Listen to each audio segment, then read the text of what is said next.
ওমরে ফারুক তাই করতেন, লাঠি দিতেন, লাঠি দিয়ে সোজা করে দিতেন। এজন্য শয়তানও ওনারে ভয় পেত। বিশ্বনবী বলেন, ওয়াল্লাযী নাফসি বিয়াদিহি, যে আল্লাহর হাতে আমার আত্মা, ওমর ওই আল্লাহর কসম করে বলি, মা সালাকা আশ-শাইতানু সালিকান ফাজ্জান ইল্লা সালাকা ফাজ্জান গায়রা ফাজ্জিক। তোমার যদি ইবলিস কোন রাস্তা দিয়ে আসতে দেখে, ইবলিসের বাপের কিরা, ইবলিস ওই রাস্তা থইয়া আরেক রাস্তা দিয়ে হাঁটে। ও ওমর, তোমার যদি শয়তান দেখে তুমি এই দিক দিয়ে আসো, শয়তান জীবনও এই রাস্তা দিয়ে চলবে না, আরেক রাস্তা দিয়ে শয়তান দেয় দৌড়।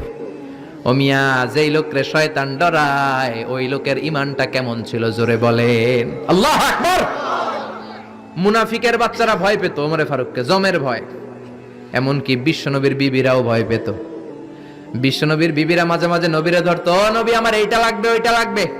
বিশ্বনবী বললেন লাগবে বললে তালাক দিয়ে দিব, যাও তালাক দিয়ে দেব। ধনী সাহাবীর কাছে যে বিয়ে বসো, আমি নবীর কাছে থাকলে এভাবেই থাকতে হবে। কিন্তু বিবিরাও ছাড়ার পাত্র না। সব বিবিরা একবার বিশ্বনবীরে ধরলেন, ধরে বলে, ও নবী, আয়েশার বাড়িতে যেদিন থাকেন ওই দিন সাহাবীরা বেশি বেশি হাদিয়া পাঠায় কেন? আমাদের ঘরে যেই দিন থাকেন হাদিয়া পাঠায় না কেন? আচ্ছা, ইমাম সাহেবের বাড়িতে কে হাদিয়া পাঠাবে, কি গিফট দিবে তার, এটা কি উনার বিষয়? যিনি দিবে এটা উনার বিষয়, ঠিক কি না? বিবিরা বললেন, আমাদের ঘরেও যেন হাদিয়া পাঠায়, আপনি মসজিদে এলান দিয়ে দিয়েন। বিশ্বনবী কয়, আমি পারুম না। বিবিরা কয়, পারতেই হবে। বিশ্বনবী বললেন, না না, আমি এই কথা মসজিদে বলতে পারবো না। বিবিরা বললেন, আপনি বলতেই হবে। ইন দা মিন টাইম দরজার বাইরে থেকে কে যেন সালাম দিল, আসসালামু আলাইকুম ওয়া রাহমাতুল্লাহ। বিশ্বনবী বললেন, ওয়া আলাইকুম আসসালাম। বিশ্বনবী বুঝলেন সালামটার কারণ না, এটা ওমরের সালাম। বিশ্বনবী সালামের উত্তর দিয়া বিবিদের দিকে তাকায় দেখে একটা বিবিও নাই। সব অন্দরমহলে দৌড়। সুবহানাল্লাহ কইবেন না? এই ভয়টা কিন্তু আবার ডাকাইত দেখলে যেই ভয় ওইটা না, এটাকে আরবিতে বলে হাইবাত। হাইবাতু ওমর। ওমরের হাইবাত এমন ছিল, শয়তান ভয় পেত, মুনাফিকরা জমের মতো ভয় পেত। আমাদের মা উম্মুল মুমিনিন বিশ্বনবীর বিবিরাও ওমরেরকে ভয় পেত। সুবহানাল্লাহ। আমরা বাচ্চারা যদি না খায়, খেতে চায় না, আমার এক মেয়ে ছোট্ট, খেতে চায় না, গল্প বলে খাওয়াই, আমি এদিক দিয়ে খাওয়াইলে ওদিকে দৌড়, এদিক দিয়ে ধরলে ওদিকে দৌড়। আপনাদের ছেলে মেয়েদের একই অবস্থা, বাচ্চারা খেতে চায় না, ঘুমাতে চায় না। তখন আমরা বলি, ঘুমাও না হলে বাঘ আসবে, বাঘ, বিড়াল আসবে, বিড়াল। আপনারা কি কন? আর ওরাতে হ্যাঁ বিলাই, বিলাই আইব, কুত্তা আইব। আমরা বলি কুকুর আসবে, বিড়াল আসবে, ঘুমাও ঘুমাও। বাচ্চারা তখন ভয়ে ঘুমায়। ওমরে ফারুক যখন মদিনার গভর্নর, মদিনার প্রেসিডেন্ট, মদিনার মায়েরা বিড়াল আর বাঘের ভয়ে দেখাতো না। বাচ্চারা যখন মদিনাতে খেতে চাইতো না, ঘুমাতে চাইতো না, মদিনার মায়েরা বলতো, তাড়াতাড়ি ঘুমাও, ওই যে ওমর আসতেছে, ওমর। চিৎকার করে পড়েন আল্লাহু আকবার। সবার জন্য সমান নীতি। 10 বছরে গোটা বিশ্বের অর্ধেক ক্যাপচার, পৃথিবীর অর্ধেকটা ক্যাপচার করলেন সাইয়েদনা ওমর। নিজ হাতে পিটিয়ে নিজের ছেলেকে বেহুশ করেছেন। আরেক বর্ণনায় আছে পিটিয়ে ছেলেটাকে নিহত করেছেন। যদি বর্ণনাটা দাইফ, কিন্তু আমাদের জন্য শিক্ষা আছে বর্ণনায়। হঠাৎ একবার ঘরে ঢুকলেন। ওই ছেলের নাম ছিল আবু শাহমা, মূল নাম আব্দুর রহমান। ওনার বিখ্যাত যে ছেলে আব্দুল্লাহ ইবনে ওমর, উনি আরেকজন। আরেক ছেলে ছিল আব্দুর রহমান, মারুফুন বিআবি শাহমা, সবাই তারা ডাকতো আবু শাহমা বলে। একদিন ঘরে ঢুকে দেখে মদের গন্ধ পাওয়া যায়। আবু শাহমারে বললেন, ইয়া আবা শাহমা আশারিবতা খামরান, মদ খাইছস? কয় না আব্বা, শারিবতু নাবিজান, নাবিজ খেয়েছি। খেয়াল রাখবেন, মদ হারাম, মদ খেলে আসিবেন, কিন্তু নাবিজ খাওয়া হালাল। নাবিজ হচ্ছে আরব দেশেরা খায়, সাদা দুধের মধ্যে রাতে শক্ত খুরমা যদি 5টা ফেলে রাখেন, সকালে উঠে দেখবেন দুধের রং আর সাদা নাই, খুরমার রস টেনে দুধটা লাল হয়ে গেছে। এটা খেলে স্বাস্থ্যের জন্য আরব দেশে খুব ভালো, কিন্তু এটা রাতে ভিজাইলে সকালেই খাইতে হবে। এটা যদি 3 দিন রেখে দেন, 4 দিন রেখে দেন, এটা তারির মতো মদ হয়ে যাবে, মাতলামি হবে, খাওয়া যাবে না। ওমরের ছেলে ওই মজাটা নেয়ার জন্য 4 দিন ভিজায় রাখছে, তারপরে এই নাবিজ নামক মদ খেয়েছে। ওমর বললেন, মদ খাইছস নাকি? আবু শাহমা বলে, খাই নাই। ওমর বললেন, তাআলা এলে, এদিকে আয়, ইফতাহ ফামাক, মুখ খোলো। মুখ খোলার পরে গন্ধ নিয়ে দেখে নাবিজ মাখানো মদের গন্ধ পাওয়া যায়। কোনো কথা নাই, কলারটা ধরলেন, টানতে টানতে মসজিদে নববীর বারান্দার পিলারে নিয়ে বাঁধলেন। জোরে আযান হলো, নামাজ পড়লেন। নামাজের পরে সালাম ফিরালেন। সালাম ফেরানোর পরে বললেন, মাকানাকুম ইনদানা হাদ। নামাজের পরে সুন্নত পরে সবাই বসবেন, একটা বিচার আছে। এই গুরুদণ্ড, এটাকে আরবিতে বলে হাদ, প্লুরাল হচ্ছে হুদুদ। সবাই যখন ওযু করে ঢুকতেছিল বারান্দায় দেখে ওমরের ছেলে বাধা। সবার চিন্তা, হায় হায় কি ঘটনা ঘটলো, প্রেসিডেন্টের ছেলে পিলারের মধ্যে বাধা কেন? নামাজের পরে হাজার হাজার সাহাবী সবাই বলল, খলিফা কি হয়েছে? মাল আমর, হোয়াট হ্যাপেন্ড? ওমরে ফারুক বললেন, এটাই নাবিজ খেয়েছে, তবে এটা মদ হয়ে গেছিল, এখন 80 বেদ দিব। কানা ঘুষা হাজার হাজার সাহাবী। কেউ কেউ বলল, খলিফার ছেলে তো মনে হয় মারবে না, ধমক দিয়ে ছেড়ে দিবে। এরকম কিছু বিচার দেশে আছে না নাই? মিলায়া দেয়, ঘুষ খায়া ছাইরা দেয়। এমপির পোলা হইলে 7 খুন মাফ, চিল্লা এখন ঠিক না? কেউ বলে না ওমর সারার পাত্র না, তবে 80টা মারবে না, 40টা দিবে অ্যাটলিস্ট। কয়টা? ওমর ফারুক চেয়ারে বসলেন, হাজার হাজার মানুষ, পিনপতন নীরবতা। জল্লাদরে বললেন, হাতি জিলদ মিন বাইতুল মাল, বাইতুল মালের ঘর থেকে খেজুর গাছের চামড়া দিয়ে বানানো বড় সাইজের একটা চাবুক আন, সবচেয়ে বড়টা আনবি। সবচেয়ে বড়টা আনা হলো। এবার ওমরে ফারুক বললেন, ইবদা বিসমিল্লাহ, শুরু কর আল্লাহর নামে। সাইয়েদনা ওমরে ফারুকের সামনে দাঁড়িয়ে জল্লাদ মারবে 80টা বাড়ি। মারতে শুরু করেছে। ওয়াহিদ, ইসনাই, তালাতা, 3 বাড়ি মারার পরে ওমরে ফারুক জল্লাদকে দিলেন এক থাপ্পড়। 3 হাত দূরে যে পড়লো জল্লাদ। জল্লাদের হাত থেকে চাবুক তুলে ধমক দিলেন, তুই কি চাবুক মারোস নাকি চাকরি বাঁচাস? আস্তে মারলি কেন? আসলে আস্তে মারে নাই, দেহের যত জোর ছিল, ওমরের হুকুম তামিল করবে না এরকম জল্লাদ মদিনায় ছিল না। জোরে কোন ঠিক কিনা?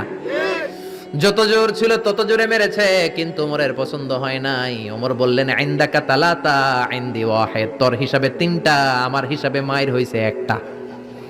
আমি 2 নাম্বার থেকে শুরু করব। 2, 3। মারতেছে কে? মদিনাতে উনারসে পালোয়ান আর কেউ নাই। এক একটা বাড়ির আঘাতে ওমরের ছেলে আবু শামা চিৎকার করে কাঁদে। এক একটা বাড়িতে চামড়া ছিঁড়ে যায়, রক্তগুলো ছোপ ছোপ করে নববীর দেয়ালের মধ্যে লাগে।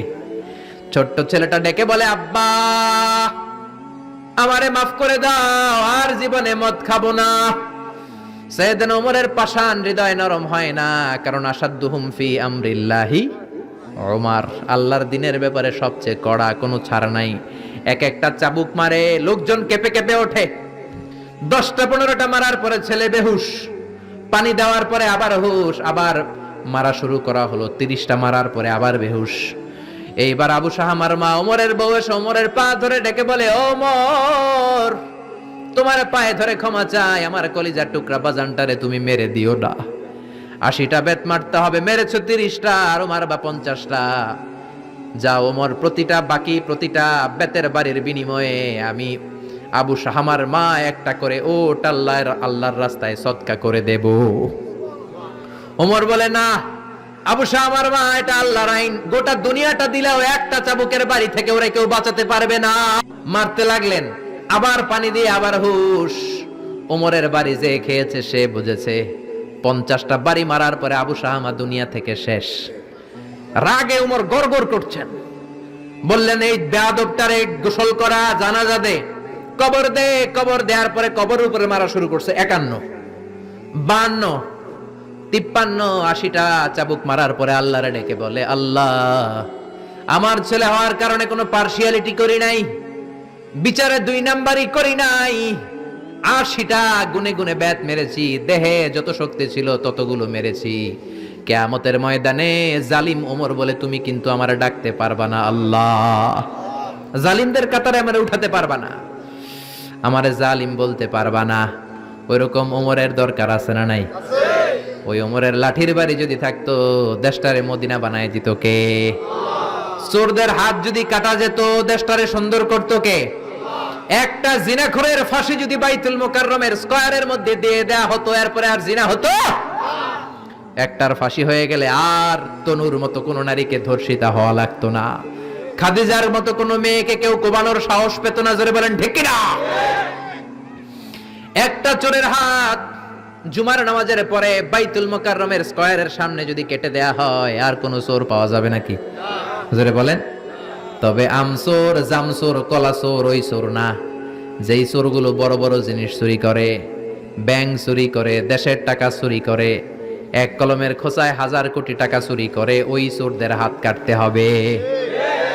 শেয়ার বাজার খায়া ফেলায়, হলমার্ক খায়া ফেলায়, দেশের টাকা খায়া ফেলায়, সুইজারল্যান্ডে সব টাকা পাঠায়, এরকম বড় বড় চোর আছে না নাই? ইসলামী বিচার যদি শুরু হয় আগে বড় চোরদের বিচার দিয়ে শুরু হবে। চিল্লায় বলেন ঠিক কিনা? এজন্য বিশ্বনবী বলতেন আসাদ্দুহুম ফি আমরিল্লাহি ওমর, আল্লাহর বিধান বাস্তবায়নে সবচেয়ে কঠোর ছিল ওমর। এক নারী এসে বলল, ওমরে ফারুক, আমার স্বামী আমারে তালাক দিয়েছে 100টা। কয়টা? শুনতেছেন? একটু জিমাই গেলেন মনে হয়। আমার স্বামী আমাকে 100 তালাক দিয়েছে। কয় তালাক? আসলে দিতে হবে কয় তালাক? তাও একটা একটা করে, ঠিক কিনা? ওমরে ফারুক ডেকে আনলেন, স্বামীরাও আনলেন, বউরে আনলেন। ও স্বামী, কয় তালাক দিছো? কয় 100টা দিছি। ওমরে ফারুক বললেন, তালাক হচ্ছে মিন শাআইরিল্লাহ, এটা আল্লাহর নিদর্শন। আল্লাহর নিদর্শন নিয়ে ফাইজলামি করার অনুমতি তোরে দিছে কে? 3 তালাকে তোর বউ তালাক, বাকি 97 তালাক তোর পিঠের উপরে পড়বে। সুবহানাল্লাহ। বাড়িতে যে বউরে 100 তালাক দিছে এক ডাকায়, ওমর ফারুক বললেন 3 তালাকে তোর বউ তালাক, বাকি 97 তালাক তোর পিঠে। এজন্য লাঠির দরকার আছে না নাই? ওমর ফারুক জোহরের নামাজের ইমামতি করলেন। নামাজের পরে দেখলেন একদল লোক গোল হয়ে বসে জিকির করে। আসরের পরেও দেখলেন গোল হয়ে জিকির করে। মাগরিবের পরে দেখলেন সব লোক কাজে চলে যায়, ওই একদল লোক জিকির করে। ওমরে ফারুক বললেন, মান আনতুম, তোমরা কারা? কয় নাহনু আল মুতাওয়াক্কিলুনা আলাল্লাহ, আমরা আল্লাহর উপর তাওয়াক্কুলকারী। তো কাজ বাজ নাই, খালি জিকির করো। খাও দাও কিভাবে? কয় আমাদের জিকির দেখে লোকজন খানা দিয়া যায়। ওমরে ফারুক বললেন, তাহলে তো তোমরা মুতাওয়াক্কিলুনা আলাল্লাহ নও, তোমরা হচ্ছে আল মুতাওয়াক্কিলুন বা'দুকুম আলা বা'দ, একে অপরের উপর তাওয়াক্কুলকারী। যারা তোমাদের জন্য রুটি নিয়ে আসছে এদের উপর তাওয়াক্কুলকারী। কে বলেছে নামাজের পরে বসতে? ফাইদা কুদিয়াস সালাতু ফান্তাশিরু ফিল আরদ ওয়াবতাগু মিন ফাদলিল্লাহ। নামাজ শেষ তো বের হয়ে যাও। ছাত্র যাবে স্কুলে, জনপ্রতিনিধি যাবে, মেম্বার অফ দ্য পার্লামেন্ট যাবে পার্লামেন্টে, শিক্ষক যাবে কলেজে, যারা ব্যবসায়ী তারা যাবে বাজারে। তোমরা কোনো কাজ করো না, বসে থাকো কেন? খবরদার, আজকের নামাজের পরে যদি কোনো নামাজের পরে যদি গোল হয়ে বসে থাকতে দেখি, পিটাইয়া মসজিদে নববী থেকে বের করে দেব। কাজ করতে যা, এলাকায় যে কাজ কর, বিবি বাচ্চার খবর নিয়ে চিল্লা এখন ঠিক না, ছাড় দেন নাই, পিটাইয়া মসজিদ থেকে বের করে দিয়েছেন। আল্লাহু আকবার। এজন্য বিশ্বনবী বলেছেন, আরহাম উম্মতি বি উম্মতি আবু বকর। সাহাবীদের মধ্যে সবচেয়ে কোমল হৃদয়ের অধিকারী কে ছিল? আর সবচেয়ে কঠোর কে ছিল? 3 নম্বরে বিশ্বনবী বললেন, ওয়াসদাকুহুম হায়ান উসমান, সবচেয়ে লজ্জাশীল সাহাবী উসমান। নারীরাও এত লজ্জাশীল ছিল না সাইয়েদনা ওসমান যতটা লজ্জাশীল ছিল। এখন আমাদের সমাজে লজ্জা শরমের বালাই নাই। কি করে আমরা বেশরম হব, বেলাল্লাপনা, অশ্লীলতা কি করে ছড়াবো, এগুলো ট্রেনিং সেন্টার আমাদের ঘর। জি বাংলায় আমাদেরকে ট্রেনিং দেয়া হয়, শাড়িটা কেমনে পরলে শরীর বেশি দেখা যায়, পেট খালি, পিঠ খালি, কপালের উপর এক নক্তা আছে না নাই? জোরে কোন? কপাল পোড়া। প্রতিদিন আমরা ট্রেনিং প্রাপ্ত, প্রতিদিন জি বাংলা স্টার জলসায় শাশুড়ি আর বউয়ের মধ্যে কেমনে গিরিঙ্গি লাগানো যায়। আচ্ছা নাই? বিশ্বনবী বললেন, ইদা লাম তাস্তাহি ফাসনা মা শিতা, যদি শরম না থাকে তোর যা মন চায় তাই করতে পারবি। এই জন্য আল হায়া শুআবাতুম মিনাল ঈমান, লজ্জা হলো ঈমানের অঙ্গ। যার লজ্জা নাই তার ঈমান নাই। এজন্য লজ্জা শরমের দরকার আছে না নাই? বিশ্বনবী ছোট্টবেলা থেকেই লজ্জাশীল ছিলেন। বিশ্বনবীর দুধমা হালিমা, তিনি বলেন, 2 বছর মুহাম্মদ আমার দুধ খেলো, 5 বছর ছেলেটারে আমি পাললাম, 5 বছর লালন পালন করেছি। 5 বছরের মধ্যে শিশু মুহাম্মদকে আমি কোনোদিন কাঁদতে দেখি নাই। ব্যথা পেলেও মুহাম্মদ কাঁদে না, ক্ষুধা লাগলেও মুহাম্মদ কাঁদে না। শুধু লজ্জাস্থানের জায়গা থেকে কাপড়টা একটু সরে গেলে শিশু মুহাম্মদ কেঁদে দেয়। ছোট্ট বাচ্চা ব্যথা পায়, কাঁদে না। বিশ্বনবী কাঁদতেন না, ক্ষুধা লাগলে কাঁদতো না, লজ্জাস্থান থেকে কাপড় সরলেই কাঁদতো। বিশ্বনবীর বয়স 7 কিংবা 8। মক্কাতে কাবা নির্মাণ হবে। মক্কার সবাই কয়, আমরা সবাই এই কাজে অংশগ্রহণ করব। কাবা ঘর বানাইলে ওটাতে সওয়াব আছে না নাই? তো কিভাবে অংশগ্রহণ? পাথর কেটে কেটে পাথর দিয়ে কাবা বানাবে। সবাই পাথর টানে, বিশ্বনবীও টানে। বিশ্বনবীর বয়স 7 কিংবা 8। ওনার বয়সের ছেলেরা সবাই পরনের লুঙ্গি খুলে কাঁধের মধ্যে রেখেছে, আর কাঁধের উপরে একটা করে পাথর টানে যাতে ব্যথা না পায়। ছোট্ট বাচ্চারা লুঙ্গি খুলে ফেলে না? গ্রীষ্মকালে দেখবেন পুকুর একটা পাইলে লুঙ্গি ধুইয়া সবটি সাঁতার, আছে না নাই? পিড়াইয়া উঠানো যায় না, সবগুলো ডুবায়, চোখগুলো লাল করে ভূতের মতো হয়ে ওঠে। এলাকায় পুকুর টুকুর নাই বোধহয়, আছে আছে আছে। বিশ্বনবী লুঙ্গি খোলে না, সবগুলো সমবয়সের বাচ্চা লুঙ্গি খুলে ভাঁজ করে এখানে রেখে একটা পাথর টানে। আমার নবী দুইটা করে টানে। সবাই টানে কয়টা করে? নবী টানে কয়টা করে?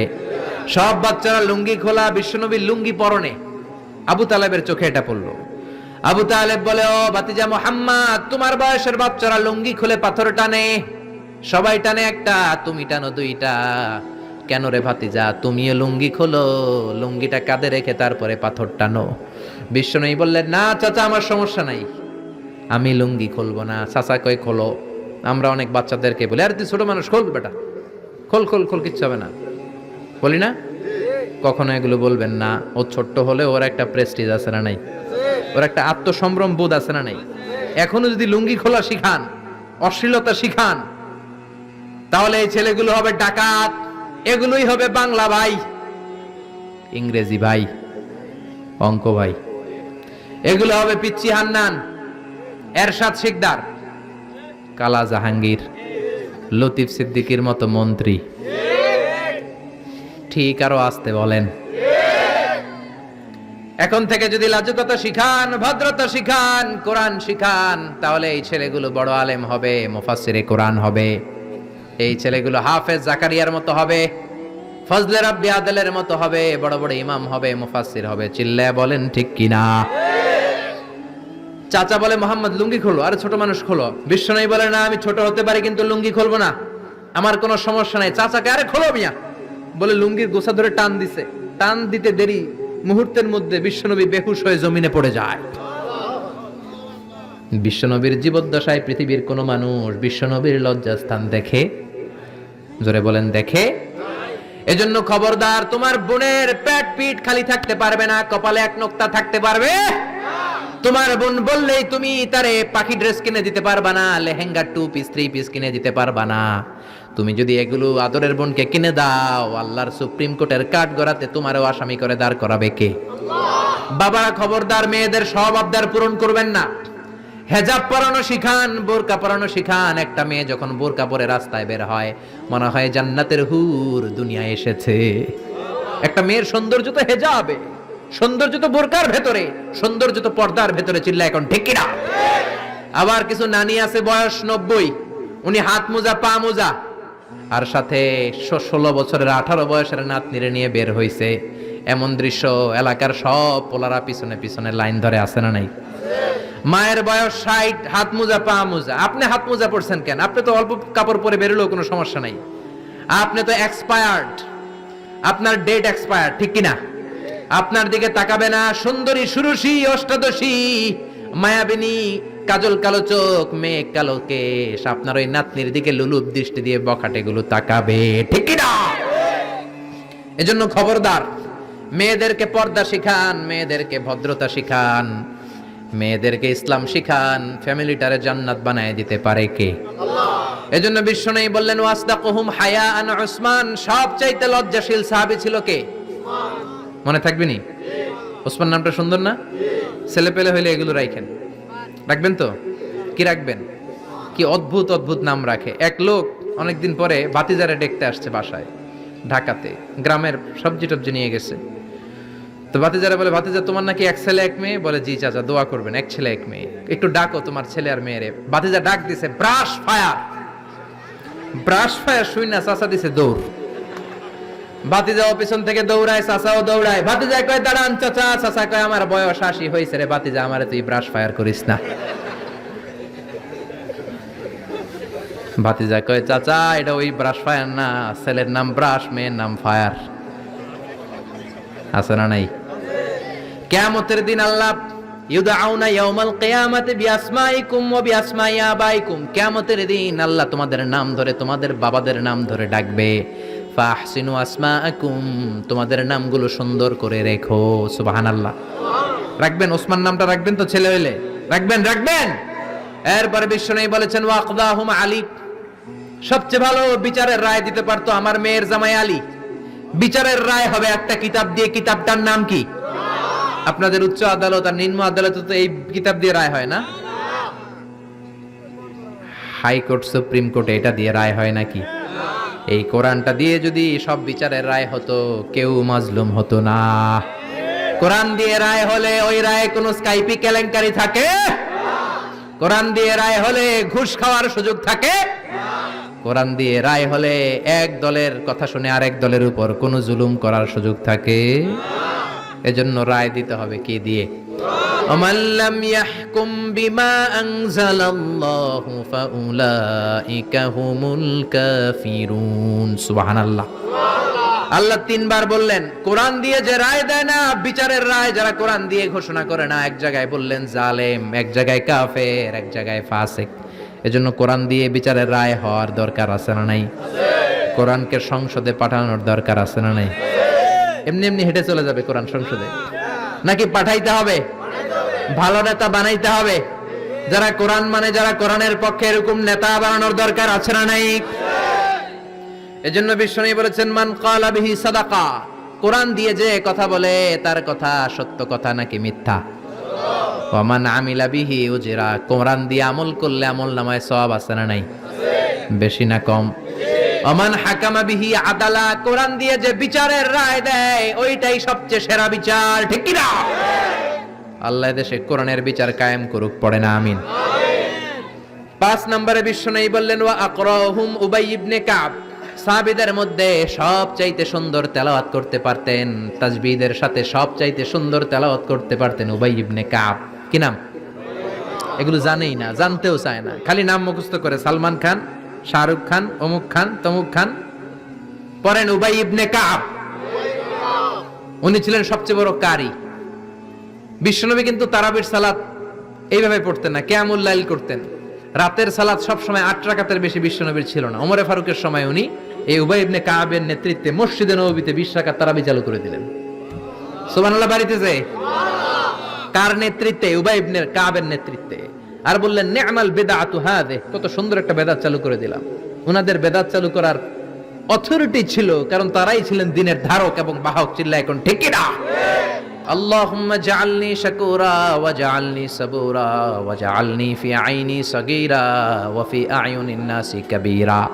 ও আল্লাহ, আপনি আমারে শুকরগুজার বানান, ধৈর্য ধারণকারী বানান। আমার চোখে আপনি আমারে ছোট বানান, মানুষের চোখে আপনি আমারে বড় বানান। সুবহানাল্লাহ বাড়িতে যে বলেন সুবহানাল্লাহ। সুবহানাল্লাহ আওয়াজ করে বলতে কি কষ্ট হচ্ছে? পড়েন সুবহানাল্লাহ। নিজেকে ছোট করতেন। কেমন নবী তিনি, কেমন রাসূল, শুধু রাসূল নন, রাসূলদেরও রাসূল। আল্লাহু আকবার। মা কানা মুহাম্মাদুন আবা আহাদিম মির রিজালিকুম ওয়ালাকির রাসূলুল্লাহি ওয়া খাতামান নাবিয়্যিন। তিনি শুধু রাসূল নন, খাতামুন নাবিয়্যিন। নবী আসার যে চেইন, যে সিলসিলা, এটাকে আল্লাহ বিশ্বনবীর মাধ্যমে সিলগালা করে দিয়েছেন। আর কোন নবী নাই, জোরে কোন সুবহানাল্লাহ। তিনি শ্রেষ্ঠ নবী, নবীদেরও নবী। তিনি এমন নবী যিনি হ্যাঁ বললে শরীয়তের সবকিছু হালাল হয়ে যায়, তিনি না বললে সব হারাম হয়ে যায়। তিনি আঙ্গুল তুললে পূর্ণিমার চাঁদ 2 ভাগ হয়ে যায়। তিনি জমিন থেকে পা তুললে আল্লাহর আরশে মেরাজে চলে যায়। বিশ্বনবী যদি কয় হ্যাঁ করো করো, করতে পারবা, ওটা হালাল। কারণ কোনটা হালাল কোনটা হারাম এটা আমাদেরকে বিশ্বনবী শিখিয়েছে, ঠিক কি না? বিশ্বনবী যদি বলে না না না এটা করা যাবে না, তাইলে হারাম। হ্যাঁ বললে হালাল, না বললে হারাম, ঠিক কি না? আঙ্গুল তুললে চাঁদ 2 ভাগ হয়, পা যদি জমিন থেকে উপরে উঠায় আল্লাহর আরশে মেরাজে নিয়ে যায় কে? এজন্য এই নবীরে ভালোবাসতে হবে জীবনের চাইতেও বেশি। এই নবীকে ভালোবাসতে হবে বিবির চাইতেও বেশি। এই নবীরে ভালোবাসতে হবে দলের চাইতেও বেশি। এই নবীরে ভালোবাসতে হবে নেত্রীর চাইতেও বেশি, ঠিক কি না? নেতার চেয়েও বেশি, নেত্রীর চেয়েও বেশি, নিজের জানের চেয়েও যদি বিশ্বনবীরে বেশি ভালোবাসা না যায়, মুমিন হওয়া যাবে না।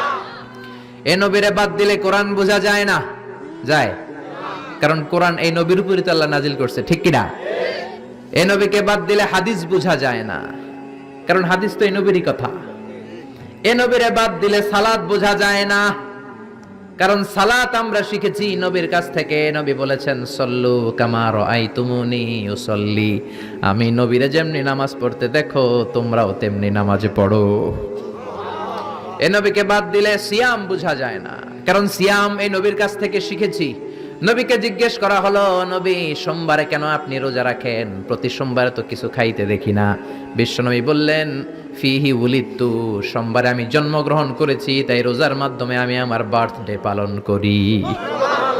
আর আমগো বার্থডেতে কেক আছে না নাই? হ্যাপি বার্থডে টু ইউ আছে না নাই? দুম্মা চলে দুম আছে না নাই? বিশ্বনবীর জন্মদিন পালন করে একটা দল বিরিয়ানি খাওয়ার মাধ্যমে আছে না নাই? বিশ্বনবীর জন্মদিন সাহাবারা পালন করতেন না, বিশ্বনবী নিজেও পালন করতেন না। শুধু যখন জিজ্ঞেস করা হলো কেন রোজা রাখেন, বিশ্বনবী বলেন, যেহেতু জন্মেছি, এই জন্মটা আল্লাহ আমার না দিলেও পারতেন, জন্মের শুকরিয়া স্বরূপ আমি রোজা রাখি। সুবহানাল্লাহ। এজন্য 12 রবিউল আউয়ালে যদি কিছু পালন করতে চান খালি রোজা রাখবেন। কিন্তু ওই দিন মিষ্টি আর হালুয়া আছে না নাই? জশ্নে জুলুসে আছে না নাই? আহা, শুধু মিষ্টি আর জিলাপি, কিন্তু বিশ্বনবী রাখতেন রোজা। আপনি রোজা রাখেন, আপনি না খেয়ে থাকেন, তাহলে বিশ্বনবীর ভালোবাসার প্রমাণ পাওয়া যাবে, ঠিক কি না? চট্টগ্রাম থেকে আমি আসতেছি, এই যে 12 রবিউল আউয়াল জশ্নে জুলুস ঈদে মিলাদুন নবী, পুরো চট্টগ্রাম শহর প্যাকআপ, গাড়ি চলে না। এদের যোহর নামাজ কই? এদের আসরের নামাজ কই? এদের ইবাদত কই? কিচ্ছু নাই, শুধু আছে মিছিল আর জিলাপি। আছে না নাই? আছে না নাই? আছে না নাই? এজন্য এই নবী এমন নবী যে নবীরে বাদ দিলে সিয়াম বোঝা যায় না, এই নবীরে বাদ দিলে হজ বোঝা যায় না। কারণ বিশ্বনবী আমাদেরকে হজ করে শিখিয়েছেন। বিশ্বনবী জীবনে হজ করেছে একটা, উমরা করেছে 4টা। বিশ্বনবী যদি হজ করে না দেখাইতো, আমরা হাজির হইতে পারতাম? জোরে বলেন, পারতাম? এজন্য এই নবীরে বাদ দিলে কিচ্ছু বোঝা যায় না, নবীরে বাদ দিলে কোরআন বোঝা যায় না। এই জন্য এই নবীরে ভালোবাসা আমাদের অন্তরে আছে না নাই? আর এই নবীরে যারা গালি দেয়, তাদের জন্য আমাদের লাঠি আছে না নাই? আমাদের মিছিল আছে না নাই? আমাদের রক্ত চক্ষু আছে না নাই? ময়দানে আমাদের শক্ত অবস্থান আছে না নাই? এজন্য নবীর বিরুদ্ধাচারণ যদি করে, তার সাথে কোনো আপোষ চলবে?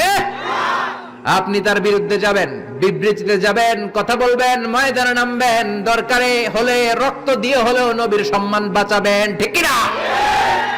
বিশ্বনবীর গালি দেয়, বিশ্বনবীর বিরুদ্ধে পেজ বানায়, ব্লগে লেখে, বিশ্বনবীর পারিবারিক জীবন নিয়ে কথা বলে, এগুলো পিতৃ পরিচয়হীন জারদ সন্তান, এগুলো জাহান্নামের নরকীট, এগুলো মানুষ নামের পশু। চিল্লায় বলেন, ঠিক কি না?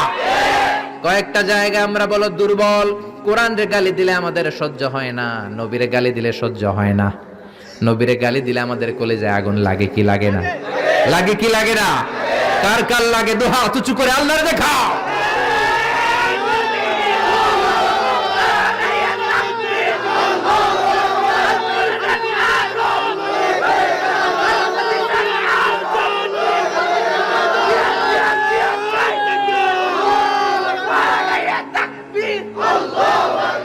আল্লাহ আমাদের স্লোগানকে কবুল করো। নবীর জন্য যে ভালোবাসা, এই ভালোবাসার কারণে নবীর শাফায়াত আমাদের নসিব করে, পড়ে না আমিন? এজন্য এই নবী এমন নবী যারে বাদ দিলে কোরআন বোঝা যায় না, হাদিস বোঝা যায় না, নামাজ বোঝা যায় না, রোজা বোঝা যায় না। জোরে বলেন, ঠিক কি না? আমাদের নবী এমন নবী, যেই নবীর আগমন বার্তা দেওয়ার জন্য আল্লাহ আরেকজন নবীকে দুনিয়ায় পাঠিয়েছে। ঈসা আলাইহিস সালামকে আল্লাহ শুধু পাঠাইছে যে তুমি দুনিয়াতে যায় বলো সর্বশ্রেষ্ঠ একজন নবী আসতেছে। জোরে করে আল্লাহু আকবার। বিশ্ব নবীর আগমনের জন্য একজন নবী পাঠান আল্লাহ, এমন নবী যেই নবীর সুসংবাদ দিতে আরেকজন নবী দুনিয়ায় আসে। আল্লাহু আকবার। আমার নবী এমন নবী যিনি তার জীবনে কোন জিনিস বাস্তবায়িত না করে সাহাবীদেরকে ওই কাজ কোনোদিন করতে বলেন নাই। আগে নিজের জীবনে করেছেন, তারপরে অন্যদের বলেছেন। সুবহানাল্লাহ। এক সাহাবী বলল, নবী আমার ছেলে মিষ্টি খায়, বেশি মিষ্টি খায়, এত মিষ্টি কিনে দেওয়ার টাকা আমার নাই, আপনি ছেলের নসিহত করেন। বিশ্বনবী বললেন, বাবু তুমি কি বেশি মিষ্টি খাও? ছেলেটি বলল, জি নবী খাই। বিশ্বনবী বললেন, যাও আগামী সপ্তাহে তোমার বাবাকে নিয়ে আবার আমার কাছে এসো। বিশ্বনবী পরের সপ্তাহে ছেলেরে বললেন, ও ছেলে মিষ্টি বেশি খেও না, এত বেশি মিষ্টি খাওয়ার টাকা দেওয়ার টাকা তোমার বাবার নাই, কম কম খাবা, তাহলে তোমার বাবার উপর ihsan হবে। ছেলের বাবা বলল, নবী এই কথা তো গত সপ্তাহে বলতে পারতেন। বিশ্বনবী বললেন, কেমন করে বলি, কারণ আমি নবী তো মিষ্টি পছন্দ করি। এক সপ্তাহের ব্যবধানে নিজের অভ্যাসটাকে পাল্টালাম, মিষ্টি কম কম খাওয়া শুরু করলাম। আগে নিজে আমল করলাম, তারপরে তোমার ছেলেরে বললাম। সুবহানাল্লাহ। বাড়িতে যে কি রহমতের নবী, কি বরকতের নবী, নিজে কিছু আমল না করে অন্যরে বলতেনই না। সুবহানাল্লাহ। বিশ্বনবী মসজিদে নববীতে প্রবেশ করলেন। এক সাহাবী বলে আদম হলো সফিউল্লাহ, আরেক সাহাবী বলে আমার কাছে অবাক লাগে মুসা হলো কালিমুল্লাহ, মুসার সাথে আল্লাহ সরাসরি কথা বলতেন। আরেক সাহাবী বললেন ইব্রাহিম হলো খলিলুল্লাহ। বিশ্বনবী সবগুলো শুনলেন। বিশ্বনবী এবার মসজিদে নববীতে ঢুকে বললেন তোমাদের কথা আমি শুনেছি, তোমরা ঠিকই বলেছো।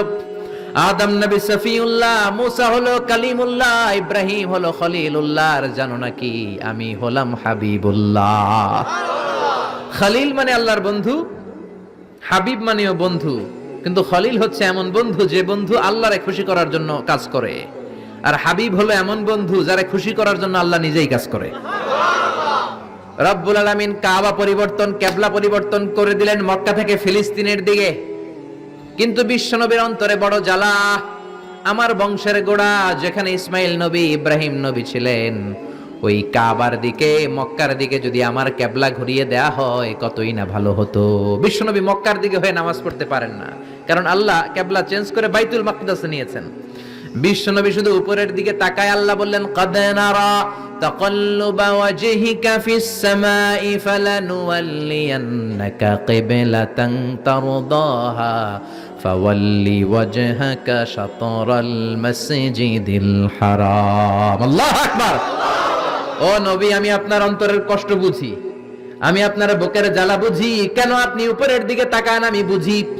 ফিলিস্তিনের দিকে হয়ে নামাজ পড়তে আপনার ভালো লাগে না, আপনার মনে চায় আপনার বংশের গোড়া, আপনার জন্মভূমি মক্কার দিকে হয়ে নামাজ পড়তে। জানগো নবী, আর ফিলিস্তিনের দিকে হয়ে নামাজ পড়ার দরকার নাই। আপনারে খুশি করার জন্য আমি কিবলা পরিবর্তন করলাম, এখন থেকে মক্কার দিকে হয়ে আপনি নামাজ পড়তে থাকেন গো নবী। আপনারে খুশি করাই আমার কাজ। ফিলিস্তিনে কিবলা দিছে, আপনি খুশি হন নাই, যান চেঞ্জ করে আবার মক্কায় দিয়ে দিলাম। আল্লাহু আকবার। এজন্য আল্লাহ বললেন মুহাম্মাদুর রাসূলুল্লাহি ওয়াল্লাযীনা মাআহু আশিদ্দাউ আলাল কুফফারি রুহামাউ বাইনাহুম। মুহাম্মদ হলো আল্লাহর রাসূল। কার কথা? বিশ্বনবী বলেন আমি এমন রাসূল, আমার সব কাজেই বরকত আছে না নাই? বিশ্বনবী সাহাবীদের সাথে বিনোদন করতেন, সাহাবীদের সাথে রসিকতা করতেন, কিন্তু সেটা ছিল সুস্থ বিনোদন। কি বিনোদন?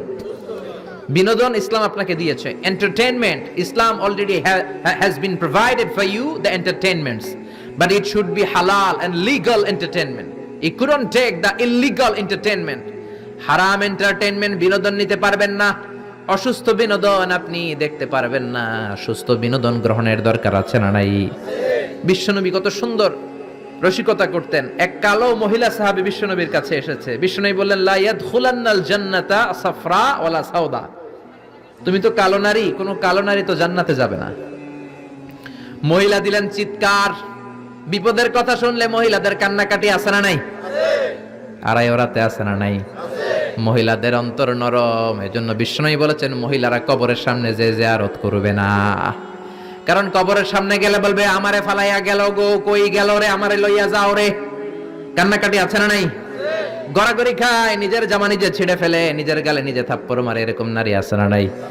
এজন্য মহিলারা ঘর থেকে দোয়া করবে, পুরুষেরা কবরস্থানে ঢুকে কবরের সামনে দাঁড়িয়ে দোয়া করবে। ঠিক কি না? বিশ্বনবী বললেন লা ইয়াদখুলাল জান্নাতা সাফরা ওয়ালা সাউদা। কালো নারী, মেটে রঙের নারী জান্নাতে যাবে না। মহিলা কান্না শুরু করে দিল। মহিলা বলল নবী আপনি বলেছেন আল মারআতু ইযা সাল্লাত খামসাহা, কোন নারী যদি নামাজ পড়ে, ওয়া সামাত শাহরাহা, যদি রোজা রাখে, আতাআত বালাহা, স্বামীর আনুগত্য করে, হাফিজাত ফুরুজাহা, লজ্জাস্থানের হেফাজত করে, কোন নারী যদি এই চারটা কাজ করে তার জন্য 8টা জান্নাতের দরজা খুলে দেয় কে? আল্লাহ। ও নবী আমি তো 4টাই করি, কালো হওয়ার কারণে কি আমি জান্নাতে যাব না? এটা কেমন কথা? বিশ্বনবী বললেন কেদো না, তুমি যখন জান্নাতে যাবা এরকম কালো থাকবা নাকি? তুমি তো পূর্ণিমার চাঁদের মতো হয়ে জান্নাতে ঢুকবা। তুমি যখন জান্নাতে ঢুকবে তোমার ঐশ্বরিয়া রায়ের মতো সুন্দরী করে দিবে কে? তুমি বিশ্ব সুন্দরী হবা। তখন কি তুমি কালো থাকবা? মহিলা আবার খুশি হয়ে গেল, কোন সুবহানাল্লাহ। বিশ্বনবী সাহাবাদেরকে নিয়ে খেজুর খাচ্ছেন। সবাই খেজুর খেয়ে খেজুরের বিচি সামনে রাখে, বিশ্বনবী খেজুর খেয়ে বিচি সামনে রাখে না। পাশে ওনার মেয়ের জামাই আলী, আলীর বিচি সামনে রাখে। খাওয়ার পরে সবার সামনে বিচি সমান, নবীর সামনে কোনো বিচি নাই, আলীর সামনে বিচি বেশি। বিশ্বনবী বললেন মান মিন্না আকসারু মুতানাওয়ালান আর রাতাবা, চলো তো গুনি কার সামনে কতটা খেজুরের বিচি। খেজুরকে আরবিতে বলে আর রতাব। খেজুরের যে কত আরবি আছে আপনি কল্পনাই করতে পারবেন না। উট আরব দেশে বেশি, তাই উটের আরবি আছে 400টা। খেজুর হয় বেশি, খেজুরের আরবি আছে 100 খানি। আমরা শুধু উটের আরবি জানি কি জামাল, বাঈর, নাকা, এগুলো 400টা আরবি কাব্যগ্রন্থ পড়লে আপনি 400টা পাবেন মোট উটের আরবি। তেমনি খেজুরকে আমরা জানি তামার। সৌদি আরব মিশরে তামার বললে চিনবেই না, বলতে হবে বালাহ। আতি কিলো বালাহ, 1 কেজি বালাহ দেন। বালাহ মানে খেজুর, তামার মানে খেজুর, রতাব মানে খেজুর। কোরআনে আছে রতাবান জানিয়া। মারিয়াম যখন সাইয়েদনা ঈসা আলাইহিস সালামকে প্রসব করলে আর করলো কে? এই জন্য যে সমস্ত নারীরা পেটের মধ্যে বাচ্চা আছে, সন্তান সম্ভবা, তারা খেজুর খাবেন। বাচ্চারে সুস্থ রাখবে কে? আবার মক্কায় মদিনাতে নতুন বাচ্চা জন্ম নিলে বিশ্বনবী বাচ্চার কাছে যে খেজুর খেয়ে খেজুর মিশ্রিত বিশ্বনবীর মুখের লালা বাচ্চার মুখে লাগিয়ে দিত। আল্লাহু আকবার। বিশ্বনবী সাহাবাদের বললেন, মান মিন্না আকসারু মুতানাওয়ালান আর রতাবা, চলো কে বেশি রতাব খেয়েছে মানে খেজুর খেয়েছে গুনি। গুনতে শুরু করা হলো। সবচেয়ে বেশি দেখা গেল সাইয়েদনা আলীর সামনে। বিশ্বনবী বললেন, দেখো আল্লাহ কি খাদক জামাই আমাকে দিয়েছে। এমন খাইতে পারে, সবার সামনে বিচি কম, আলীর সামনে বিচি ডবল। এখন আলী কি বলবে? আলী বলে, আমার শ্বশুরও কম খাইতে পারে না। দেখো সবার সামনে বিচি আছে, আর আমার শ্বশুর বিশ্বনবীর সামনে কোনো বিচিই নাই। তার মানে খেজুর খাওয়ার সময় উনি বিচি সহ মেরে দিয়েছে। তাহলে বিশ্বনবীর বিনোদন সুস্থ বিনোদন, চিল্লায় বলেন ঠিক কিনা? আবার বিশ্বনবী বলতেন, উতিতু খামসান লাম ইয়াতাহুন্না নাবিয়্যুন ক্বাবলি, এমন 5টা জিনিস রব্বুল আলামিন আমাকে দিয়েছে, আমার আগে কোন নবীকে আল্লাহ এই 5টা জিনিস দেয় নাই। সুবহানাল্লাহ। 1 নম্বরে নুসিরতু বির-রু'বি মাসিরাতা শাহর, ভয় দিয়ে আল্লাহ আমারে সাহায্য করেছে। আমার ডানে বায়ে সামনে পেছনে 1 মাসের রাস্তার মধ্যে যদি কোনো কাফেরের রান্ডা বাচ্চা থাকে, আমার ভয়ে তাদের অন্তরে ধুকধুকানি বাড়ায় দেয় কে? নবী যেখানে অবস্থান করতেন তার ডানে বায়ে সামনে পেছনে 1 মাসের এরিয়ার মধ্যে যদি কোনো কাফির থাকতো, মুশরিক থাকতো, বিশ্বনবীর ভয়ে ঘুমের মধ্যে লাফ দিয়ে উঠতো। আল্লাহু আকবার। 2 নম্বরে বিশ্বনবী বললেন, জুইলাত লিয়াল আরদু কুল্লুহা মাসজিদান ওয়া তাহুরা, আমার জন্য আল্লাহ গোটা বিশ্বটাকে মসজিদ বানিয়ে দিয়েছে। গোটা বিশ্বটা মসজিদ। মসজিদ মানে মাকানুস সুজুদ, সিজদার জায়গা। যেখানেই সিজদা দেন কবুল করবে কে? নূহ আলাইহিস সালামের জামানায় যেই কোনো জায়গায় নামাজ পড়লে কবুল হতো না, মসজিদে যেয়ে পড়া লাগতো। মুসা নবীর উম্মত মসজিদ ছাড়া নামাজ পড়লে কবুল হতো না, সিনাগগে যেয়ে পড়া লাগতো। ঈসা নবীর জামানায় ইবাদতখানায় যে পড়া লাগতো, কিন্তু আমরা যেইখানেই নামাজ পড়ি কবুল করে কে? আজকের এই প্যান্ডেলে যদি নামাজ পড়ি কবুল হবে কি হবে না? বাইতুল মুকাররমে হবে কি হবে না? শোলাকিয়ার ময়দানে কবুল হবে কি হবে না? বাজারে পড়লে হবে কি হবে না? নদীর উপরে নৌকায় পড়লে, প্লেনের ভেতরে বাতাসে পড়লে, মহাকাশে যে স্যাটেলাইট চ্যানেলের মধ্যেও যদি পড়ি সেখানেও কবুল করে নিবে কে? জমিনের যেই জায়গায় নামাজ পড়ো কবুল করে নেওয়া হবে। আবার বললেন পুরো জমিনটারে আল্লাহ আমার জন্য তহুর বানায় দিলেন। ফা ইল্লাম তাজিদু মাআন ফাতায়াম্মামু সাঈদান তাইয়্যিবা, নামাজের সময় যদি তোমরা ওযুর জন্য পানি না পাও, তায়াম্মুম করলেও কবুল করবে কে? এই সব জায়গায় নামাজের অনুমতি আর তায়াম্মুম, এটা কোন নবীর ছিল না, এটা স্পেশালি আল্লাহ বিশ্ব নবীকে দিয়েছেন। সুবহানাল্লাহ। মা আয়েশাকে নিয়ে বিশ্বনবী বানুল মুস্তালাকের যুদ্ধ থেকে রওনা হলেন। প্রতিমধ্যে মা আয়েশার গলার স্বর্ণের হার চুরি হয়েছে কিংবা হারিয়ে গিয়েছে। মা আয়েশা কান্নাকাটি করলেন, আমার হার, আমার হার। মেয়েদের স্বর্ণ হারাইলে খবর আছে না নাই? গোটা দুনিয়া ভাঙ্গা গেল কিছু বলবে না, যদি স্বর্ণ একটা হারায় বাড়ি তামা তামা করে ফেলবে। ঠিক কিনা? ওই যে কয় ঠিক, মানে অভিজ্ঞতা আছে অনেক। নারীরা স্বর্ণ পছন্দ করে, তো মা আয়েশা তো নারী, উনি বললেন নবী আমার স্বর্ণ হারিয়েছে। বিশ্বনবী বললেন কাফেলা থামাও, গলার হার খোঁজো। সবাই মিলে গলার হার খুঁজতে খুঁজতে মাগরিবের নামাজের সময় প্রায় শেষ হয়ে যায়। এবার সবাই মিলে আবু বকর রে বকে, তোমার মাইয়ার কারণে আজকে এই দশা। তোমার মেয়ে যদি গলার হারটা না হারাইতো তাহলে তো আমরা যেখানে পানি আছে ওইখানে পৌঁছে যেতাম, ওখানে নেমে ওযু করে নামাজ পড়তাম। তোমার মেয়ের কারণে আজকে এই দশা, এখন সবার নামাজ কাজা, নবীর নামাজও কাজা। আল্লাহ বললেন খবরদার, এই মেয়েটারে গালি দিবি না, এই মেয়েকে গালি দেয়া যাবে না। আয়েশার সম্মানে আজকে আমি তায়াম্মুমের বিধান নাজিল করে দিলাম। فإن لم تجدوا ماء فتيمموا صعيدا طيبا কোথাও যদি ওযুর জন্য পানি না পাও মাটি দিয়ে তায়াম্মুম করো, কবুল করে নিবে কে? মা আয়েশা বলতেন আমাকে আল্লাহ এমন 5টা জিনিস দিয়েছেন বিশ্বনবীর কোনো বউকে আল্লাহ দেন নাই। 1 নম্বরে আমি বিশ্বনবীর একমাত্র কুমারী বউ, বাকি বউগুলা ছিল বিধবা, এর আগে কয়েকটা করে বিয়ে হয়েছে, শুধু আমারই বিয়ে হয় নাই। সুবহানাল্লাহ। 2 নম্বরে আমি যখন শীতের রাতে নবীর সাথে এক লেপের নিচে ঘুমাতাম তখনও জিব্রাইল কোরআন নিয়ে নাজিল হয়ে যেত। অন্য বিবিদের সাথে যখন কোনো ঘরে এক খাটের মধ্যে শুয়ে থাকতো তখন কোনোদিন কোরআন নাজিল হয় নাই, শুধু মা আয়েশার সাথে যখন থাকতো তখন কোরআন নাজিল হতো। কোন সুবহানাল্লাহ। আবার মা আয়েশা বলতেন আমার ঘরে বিশ্বনবীর কবর। আবার বিশ্বনবী যখন তার শেষ নিঃশ্বাসটা ত্যাগ করেছেন বিশ্বনবীর মাথাটা ছিল আমার কোলের উপরে। আবার বিশ্বনবী বলতেন ও দুনিয়ার মানুষেরা শোনো শোনো, ওযুর পানি না থাকলে যে তায়াম্মুম করে নামাজ পড়ো এটাও তোমরা আমার কারণে পেয়েছো। আল্লাহু আকবার। এজন্য বিশ্বনবী বলতেন জুইলাত লি আল আরদু কুল্লুহা মাসজিদান ওয়া তাহুরা, আমার জন্য গোটা বিশ্বটাকে নামাজের জায়গা আর ওযুর না থাকলে তায়াম্মুমের জায়গা বানিয়ে দিয়েছে কে? আল্লাহ। এরপরে বিশ্বনবী বলতেন উতিতু আশ-শাফাআহ, আমাকে শাফায়াতের মালিক করেছে কে? কিয়ামতের দিন সব নবীরা যখন বলবে ইয়া নাফসি ইয়া নাফসি, বিশ্বনবী বলবেন রব্বি হাবলি উম্মতি, ও আল্লাহ তুমি আমার উম্মতকে বাঁচাও, আমার উম্মতকে বাঁচাও। সুবহানাল্লাহ।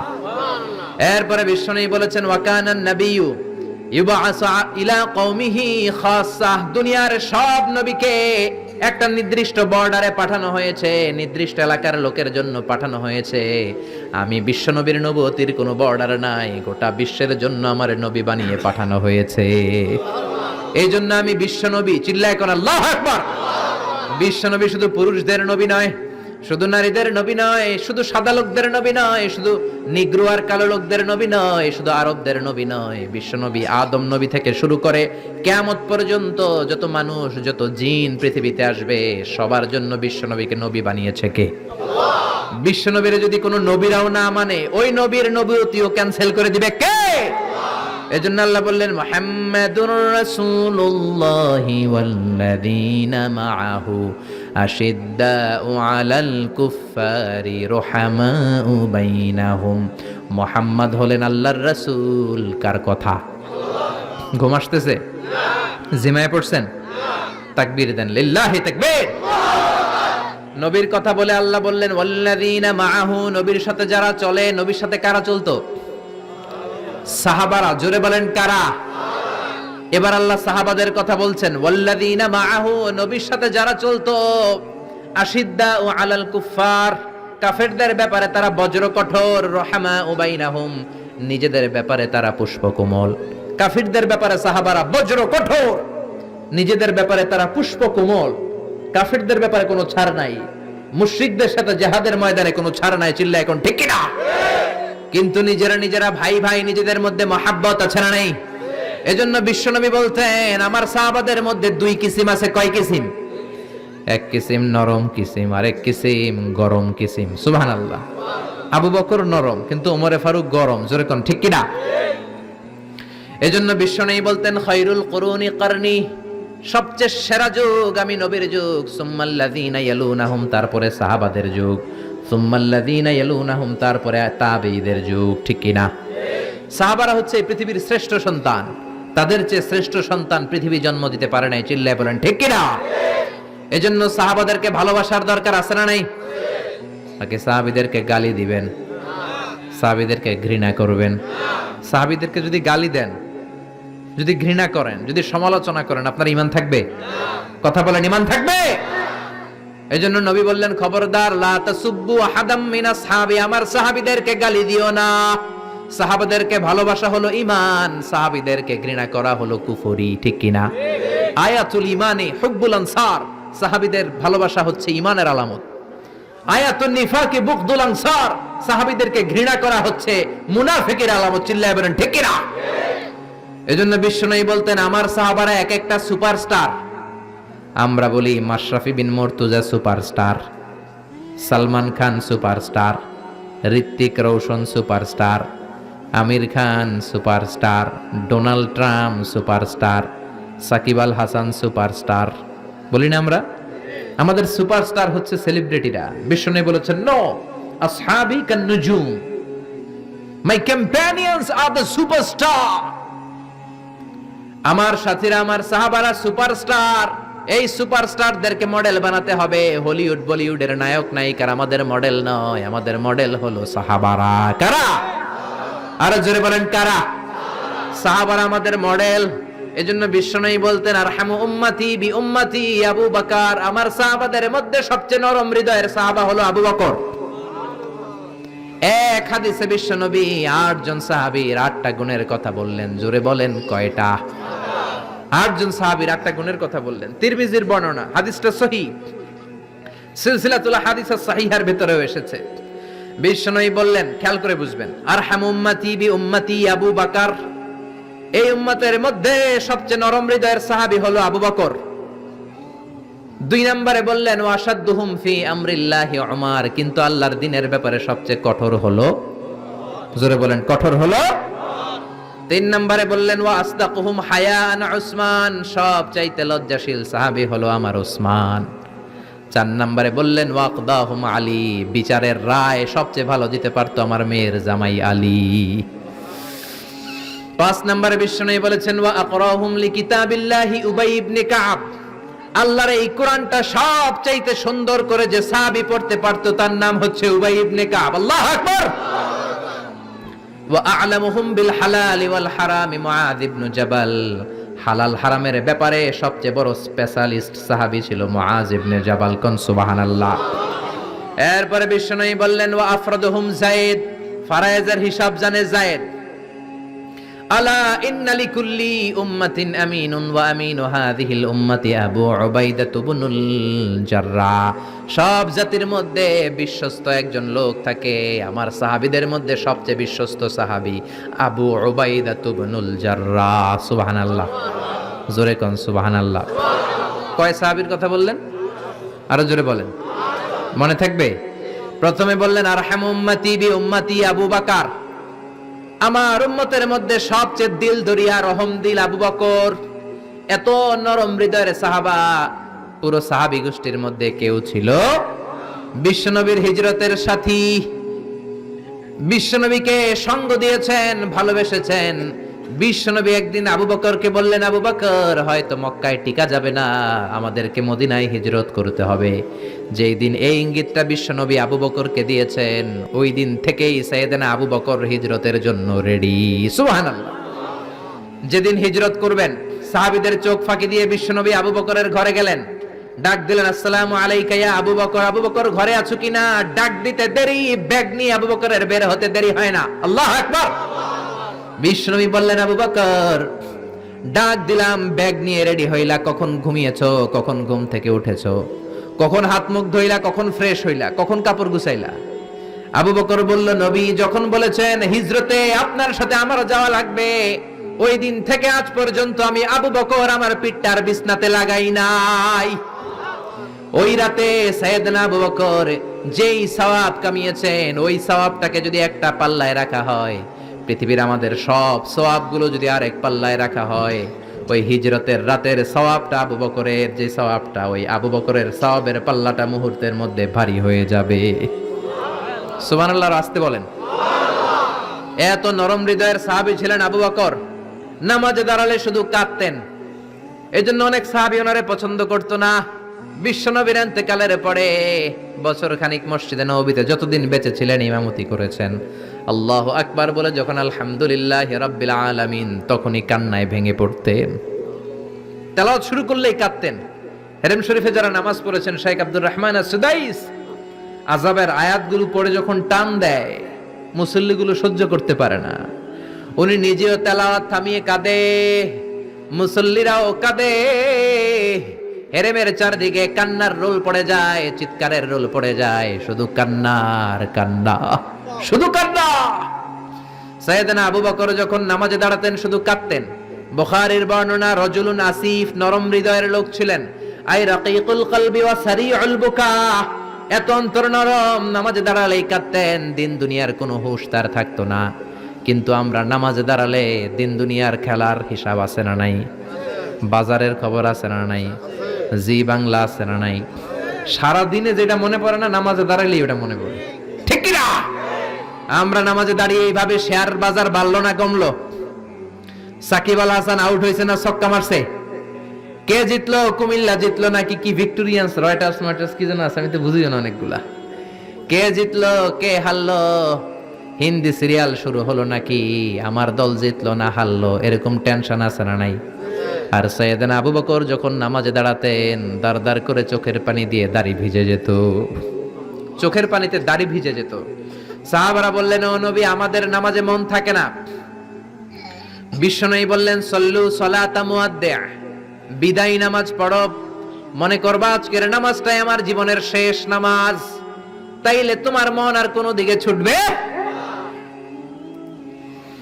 আজকে এখন বাজে 11টা, যদি বলা হয় রাত 2টার দিকে আপনার মরণ, খুশ থাকবে? সবাই মাহফিল থুইয়া দিবেন দৌড়, আমার মরণ 2টার দিকে। আহা, 2টার দিকে মরণ, জীবনের কোনো গ্যারান্টি নাই।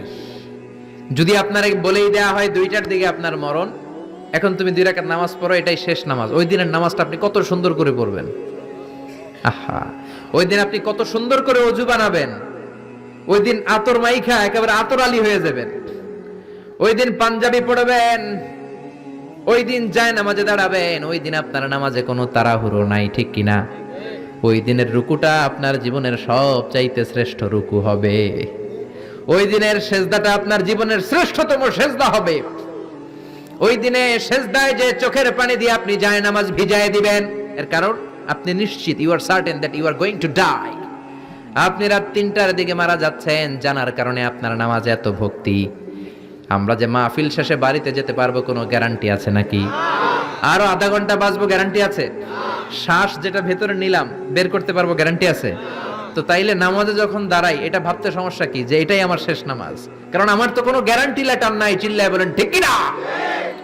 পারফর্ম দ্য সালাহ as if it's your last and final prayer. এমন ভাবে নামাজে দাঁড়াবেন যেন এটাই আপনার লাস্ট এন্ড ফাইনাল প্রেয়ার, এটাই আপনার শেষ নামাজ। এরপরে আর নামাজের সুযোগ হয়তো আমি নাও পেতে পারি, জোরে কোন ঠিক কি না? এই কথা যখন সাহাবারা শুনলেন আর নামাজে নড়েও না চড়েও না। মরুভূমির মাঝখানে যখন সাহাবারা দাঁড়াতেন, আকাশের পাখিগুলো খেজুর গাছ মনে করে সাহাবাদের মাথায় এসে বসে যেত। সুবহানাল্লাহ বাড়িতে যে পাখিগুলো মনে করতো এগুলো মরুভূমির মাঝখানের খেজুর গাছ, মাথায় এসে বসে যেত। আর আমরা নামাজের মধ্যে দাঁড়ালে আমাদের কোনো খেয়াল থাকে না, আমাদের এদিকে সামনে ডানে বায়ে নজর যায়, ঘড়ির দিকে তাকায়, অনেকে আছে না নাই? নামাজের পর আবার এমনি তাকায়। হাদিসে এসেছে আপনার নজর যখন একবার নামাজ ছাড়া অন্যদিকে দেন, আল্লাহ বলে আকবিল, বান্দা ফিরে আয়। আবার যখন ডানে নজর দেন, আল্লাহ বলে ফিরে আয়। আবার যখন ইমাম সাহেবের দিকে এমনি তাকান, আল্লাহ কয় ফিরে আয়। 3বার নজর দেওয়ার পরে আবার যখন ডানে বায়ে নজর দেন, আল্লাহ বলে লা হাজাতা লি ইলা সলাতিক, তোর এই নামাজের কোনো দরকার আমি আল্লাহর নাই, এই নামাজের কোনো দরকার নাই। এজন্য সালাত পড়তে হবে আর অন্তরে ভয় থাকতে হবে কার? قد أفلح المؤمنون الذين هم في صلاتهم خاشعون। আবু বকর তাই করতেন, কানা রাজুল আসিফ, নামাজে দাঁড়ালে দরদর করে কেঁদে কেঁদে দাড়িগুলো ভিজায় দিতেন। আল্লাহু আকবার। এজন্য বিশ্বনবী বলতেন আরহামু উম্মতি বি উম্মতি আবু বকর, আমার উম্মতের মধ্যে সবচেয়ে নরম হৃদয়ের হলো আবু বকর। 2 নম্বরে বিশ্বনবী বললেন ওয়াশাদ্দুহুম ফি আমরিল্লাহি উমর, আর আল্লাহর দ্বীনের ব্যাপারে সবচেয়ে কঠোর সাহাবী হলো ওমর। সবচেয়ে কঠোর কে? এজন্য বিশ্বনবী বলতেন আমার পরে নবী নাই, আমার পরে কোনো রাসূল নাই, তবে কেউ যদি নবী হতো আমার ওমর নবী হতো। লা নাবিয়্যা বা'দি ওয়ালা রাসূলা, আমার পরে কোনো রাসূল নাই, কোনো নবী নাই, তবে লাউ কানা বা'দি নাবিয়্যুন লাকানা ওমর, যদি নবী হওয়ার যোগ্যতা কারো থেকে থাকে আমার ওমরের আছে। প্রভু তুমি বলেছো রাসূল দেবে না, বলনি দেবে না ওমর, বলনি দেবে না হামজা তারিক, খালিদ বিজয়ী সমর। প্রভু তুমি বলেছো রাসূল দেবে না। আল্লাহু আকবার। এই ওমরের মতো যদি লাঠির বাড়ি দেওয়া যেত, উনি নামাজেও লাঠি নিয়ে দাঁড়াতেন। আমাদের ইমাম সাহেবরা কেবলামুখী, আর পিছন থেকে একামত দেয় আল্লাহু আকবার, আল্লাহু আকবার, আশহাদু আল্লা ইলাহা ইল্লাল্লাহ, আশহাদু আন্না আন্না মুহাম্মাদার রাসূলুল্লাহ হাইয়া আলাস সালাতি হাইয়া আলাল ফালাহ قد قامت الصلاة قد قامت الصلاة الله أكبر الله أكبر لا إله إلا الله الله أكبর সৌদি স্টাইলে একটু একামত শোনায় দিলাম। আমরা তো দুই বাক্যে বলি, আর এক বাক্যেই বলে। ইমাম সাহেব কিবলামুখী হয়ে দাঁড়ায় আর মুয়াজ্জিন একামত দেয়। ওমরের সুন্নাত, বিশ্বনবীর সুন্নাত এটা ছিল না। ওমরে ফারুক মুসল্লিদের দিকে হয়ে দাঁড়াতেন। ওমরে ফারুকের হাতে থাকতো একটা লাঠি, যার কাতার বাঁকা, লাঠির দিয়ে পায়ের উপরে বাড়ি আছে না নাই? এইরকম বাড়ি মেরে মেরে যদি সোজা করা যেত, কাতারে গ্যাপ থাকতো না। বিশ্বনবী বলতেন ওয়াসাদুল খালাল, হাযু বাইনাল মানাকিবি ওয়াল আকদাম, এইটার সাথে ওইটা মিলাও। এই সাহাবী তার কাঁধের সাথে এই সাহাবীর কাঁধ মেলাতো, এই সাহাবীর কাঁধের সাথে এই সাহাবীর কাঁধ মেলাতো, এই সাহাবীর ডান পায়ের সাথে ওই সাহাবীর বাম পা, এই সাহাবীর বাম পায়ের সাথে ওই সাহাবীর ডান পা। বুনিয়ানুম মারসুস, সীসা ঢালা প্রাচীরের মতো। নবীরে কেউ অ্যাটাক করতে আসলেও যেন আধা ঘন্টা লাগে এই প্রাচীর ভাঙ্গা আসতে। জোরে কোন ঠিক কি না? এই জন্য সাহাবীদের জামা সবার আগে এদিক দিয়ে ছিটতো, ধাক্কাধাক্কির কারণে নামাজে টাইট হয়ে তারা দাঁড়াতো। সাইয়েদনা ওমরে ফারুক লাঠি দিয়ে কাতার সোজা করে দিতেন। কারো যদি কাতার বাঁকা হতো লাঠি দিয়ে মারতেন, এই সোজা করো। এই জন্য লাঠিরও দরকার আছে না নাই? আবু বকরের মতো নরম হৃদয়ের সাহাবা যেমনি দরকার, ওমরের মতো গরম দুই একটারও দরকার আছে না নাই? আমরা সারা জীবন ওয়াজ করলেও আপনারা নামাজি হবেন না, এটা জানি। যাদের নসিব ভালো দু চারজন হবেন, বেশিরভাগই বেনামাজি। আমি সারা জীবন যদি মাদক নিয়ে ওয়াজ করি, গাঞ্জা খাওয়া বন্ধ হবে? কিন্তু প্রধানমন্ত্রী যদি বলে কালকে থেকে কেউ যদি ইয়াবা টানে, জাগার মধ্যে ওর পিঠের মধ্যে 100 বেত, 10,000 টাকা জরিমানা, 10 বছরের জেল। ইয়াবা বাবা পাওয়া যাবে? আর গাঞ্জা বাবা থাকবে? বাংলাদেশ থেকে গাঞ্জা নাই। প্রধানমন্ত্রী যদি বলে নামাজ না পড়লে 10,000 টাকা জরিমানা, এক ওয়াক্ত সারবি 10,000 টাকা দিবি, বাংলাদেশের সব মানুষ মুসল্লি হয়ে যাবে। এজন্য বিশ্বনবী বলতেন ইন্নাল্লাহা লা ইয়াযা'ু বিল কুরআন, আল্লাহ কোরআন দিয়ে যেটা সমাজে করান না, ইয়াযা'ু বিস সুলতান, এটা ক্ষমতা দিয়ে করান। ঠিক কি না? প্রধানমন্ত্রী ক্ষমতার মসনদ থেকে মাইরের ঘোষণা দিবে, আর আমরা ওয়াজ কইরা যামু। ওয়াজ আর মাইরের সমন্বয়ে ইসলাম কায়েম করবে কে? আল্লাহ। শুধু ওয়াজ দিয়ে ইসলাম কায়েম হবে? ওমরে ফারুক তাই করতেন, লাঠি দিতেন, লাঠি লাঠি দিয়ে সোজা করে দিতেন। এজন্য শয়তানও ওনারে ভয় পেত। বিশ্বনবী বলেন ওয়াল্লাযী নাফসি বিয়াদিহি, যে আল্লাহর হাতে আমার আত্মা, ওমর ওই আল্লাহর কসম করে বলি, মা সালাকা আশ-শাইতানু সালিকান ফাজ্জান ইল্লা সালাকা ফাজ্জান গায়রা ফাজ্জিক, তোমার যদি ইবলিস কোন রাস্তা দিয়ে আসতে দেখে, ইবলিসের বাপের কিরা, ইবলিস ওই রাস্তা থইয়া আরেক রাস্তা দিয়ে হাঁটে। ওমর তোমার যদি শয়তান দেখে তুমি এই দিক দিয়ে আসো, শয়তান জীবনও এই রাস্তা দিয়ে চলবে না, আরেক রাস্তা দিয়ে শয়তান দেয় দৌড়। ও মিয়া, যেই লোকরে শয়তান ডরায় ওই লোকের ঈমানটা কেমন ছিল জোরে বলেন আল্লাহু আকবার। মুনাফিকের বাচ্চারা ভয় পেত ওমরে ফারুককে, জমের ভয়। এমনকি বিশ্বনবীর বিবিরাও ভয় পেত। বিশ্বনবীর বিবিরা মাঝে মাঝে নবীরে ধরতো, ও নবী আমার এইটা লাগবে ওইটা লাগবে। বিশ্বনবী বললেন লাগবে লাগবে, বললে তালাক দিয়ে দিব, যাও তালাক দিয়ে দেব। ধনী সাহাবীর কাছে যে বিয়ে বসো, আমি নবীর কাছে থাকলে এভাবেই থাকতে হবে। কিন্তু বিবিরাও ছাড়ার পাত্র না। সব বিবিরা একবার বিশ্বনবীরে ধরলেন, ধরে বলে ও নবী, আয়েশার বাড়িতে যেদিন থাকেন ওই দিন সাহাবীরা বেশি বেশি হাদিয়া পাঠায় কেন? আমাদের ঘরে যেই দিন থাকেন হাদিয়া পাঠায় না কেন? আচ্ছা, ইমাম সাহেবের বাড়িতে কে হাদিয়া পাঠাবে, কি গিফট দিবে তারে, এটা কি উনার বিষয়? যিনি দিবে এটা উনার বিষয়, ঠিক কি না? বিবিরা বললেন আমাদের ঘরেও যেন হাদিয়া পাঠায়, আপনি মসজিদে এলান দিয়ে দিয়েন। বিশ্বনবী কয় আমি পারুম না, বিবিরা কয় পারতেই হবে। বিশ্বনবী বললেন না না, আমি এই কথা মসজিদে বলতে পারবো না। বিবিরা বললেন আপনি বলতেই হবে। ইন দা মিন টাইম দরজার বাইরে থেকে কে যেন সালাম দিল, আসসালামু আলাইকুম ওয়া রাহমাতুল্লাহ। বিশ্বনবী বললেন ওয়া আলাইকুম আসসালাম। বিশ্বনবী বুঝলেন সালামটার কারণ না, এটা ওমরের সালাম। বিশ্বনবী সালামের উত্তর দিয়া বিবিদের দিকে তাকায় দেখে একটা বিবিও নাই, সব অন্দরমহলে দৌড়। সুবহানাল্লাহ কইবেন না? এই ভয়টা কিন্তু আবার ডাকাইত দেখলে যেই ভয় ওইটা না, এটাকে আরবিতে বলে হাইবাত। হাইবাতু ওমর, ওমরের হাইবাত এমন ছিল, শয়তান ভয় পেত, মুনাফিকরা জমের মতো ভয় পেত। আমাদের মা উম্মুল মুমিনিন বিশ্বনবীর বিবিরাও ওমরেরকে ভয় পেত। সুবহানাল্লাহ। আমরা বাচ্চারা যদি না খায়, খেতে চায় না। আমার এক মেয়ে ছোট্ট, খেতে চায় না, গল্প বলে খাওয়াই, আমি এদিক দিয়ে খাওয়াইলে ওদিকে দৌড়, এদিক দিয়ে ধরলে ওদিকে দৌড়। আপনাদের ছেলে মেয়েদের একই অবস্থা, বাচ্চারা খেতে চায় না, ঘুমাতে চায় না। তখন আমরা বলি ঘুমাও না হলে বাঘ আসবে, বাঘ, বিড়াল আসবে, বিড়াল। আপনারা কি কন? আর ওরাতে হ্যাঁ বিলাই, বিলাই আইবো, কুত্তা আইবো। আমরা বলি কুকুর আসবে, বিড়াল আসবে, ঘুমাও ঘুমাও। বাচ্চারা তখন ভয়ে ঘুমায়। ওমর ফারুক যখন মদিনার গভর্নর, মদিনার প্রেসিডেন্ট, মদিনার মায়েরা বিড়াল আর বাঘের ভয়ে দেখাতো না। বাচ্চারা যখন মদিনাতে খেতে চাইতো না, ঘুমাতে চাইতো না, মদিনার মায়েরা বলতো তাড়াতাড়ি ঘুমাও, ওই যে ওমর আসতেছে, ওমর। চিৎকার করে পড়েন আল্লাহু আকবার। সবার জন্য সমান নীতি। 10 বছরে গোটা বিশ্বের অর্ধেক ক্যাপচার, পৃথিবীর অর্ধেকটা ক্যাপচার করলেন সৈয়দনা ওমর। নিজ হাতে পিটিয়ে নিজের ছেলেকে বেহুশ করেছেন। আর এক বর্ণনায় আছে পিটিয়ে ছেলেটাকে নিহত করেছেন। যদি বর্ণনাটা দাইফ, কিন্তু আমাদের জন্য শিক্ষা আছে বর্ণনায়। হঠাৎ একবার ঘরে ঢুকলেন। ওই ছেলের নাম ছিল আবু শাহমা, মূল নাম আব্দুর রহমান। ওনার বিখ্যাত যে ছেলে আব্দুল্লাহ ইবনে ওমর, উনি আরেকজন। আরেক ছেলে ছিল আব্দুর রহমান, মারুফুন বিআবি শাহমা, সবাই তারে ডাকতো আবু শাহমা বলে।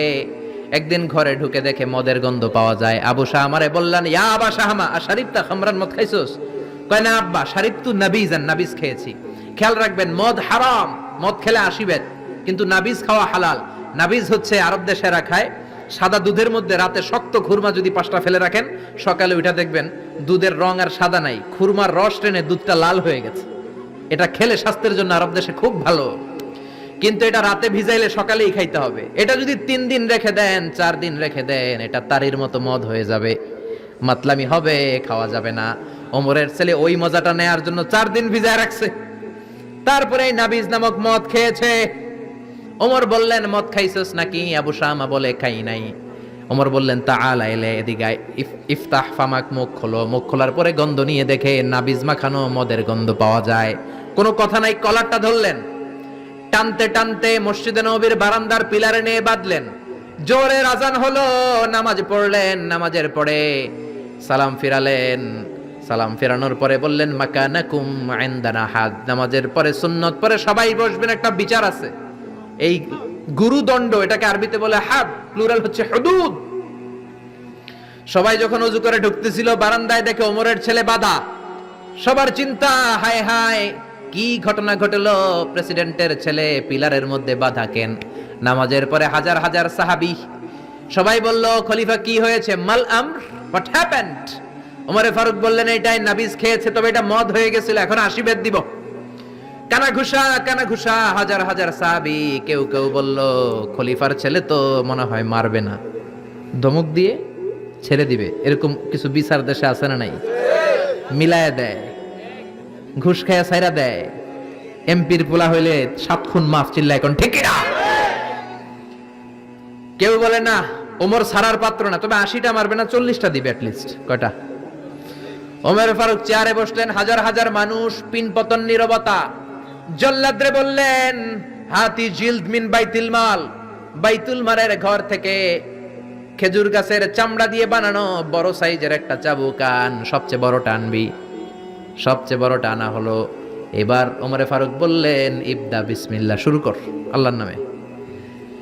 সাইয়েদনা ওমর ফারুকের সামনে দাঁড়িয়ে জল্লাদ মারবে 80টা বাড়ি। মারতে শুরু করেছে, ওয়াহিদ, ইসনাই, তালাতা।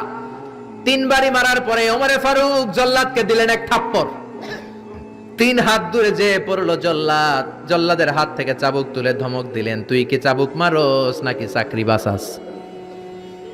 আস্তে মারলি কেন? আসলে আস্তে মারে নাই, দেহে যত জোর ছিল। ওমরের হুকুম তামিল করবে না এরকম জল্লাদ মদিনায় ছিল না, জোরে কোন ঠিক কিনা? যত জোর ছিল তত জোরে মেরেছে, কিন্তু ওমরের পছন্দ হয় নাই। ওমর বললেন, ইনদাকা তালাতা ইনদি ওয়াহিদ, তোর হিসাবে 3টা, আমার হিসাবে মায়ের হইছে 1টা। আমি 2 নাম্বার থেকে শুরু করব। 2, 3 মারতেছে কে? মদিনাতে উনারসে পালোয়ান আর কেউ নাই। এক একটা বাড়ির আঘাতে ওমরের ছেলে আবু শামা চিৎকার করে কাঁদে। এক একটা বাড়িতে চামড়া ছিঁড়ে যায়, রক্তগুলো ছোপ ছোপ করে নববীর দেয়ালের মধ্যে লাগে। ছোট্ট ছেলেটা ডেকে বলে, আব্বা আমারে মাফ করে দাও, আর জীবনে মদ খাবো না। সাইয়েদনা ওমরের পাষাণ হৃদয় নরম হয় না, কারণ আসাদ্দুহুম ফি আমরিল্লাহি ওমর, আল্লাহর দিনের ব্যাপারে সবচেয়ে কড়া, কোনো ছাড় নাই। এক একটা চাবুক মারে, লোকজন কেঁপে কেঁপে ওঠে। 10টা-15টা মারার পরে ছেলে বেহুশ, পানি দেওয়ার পরে আবার হুশ, আবার মারা শুরু করা হলো। 30টা মারার পরে আবার বেহুশ।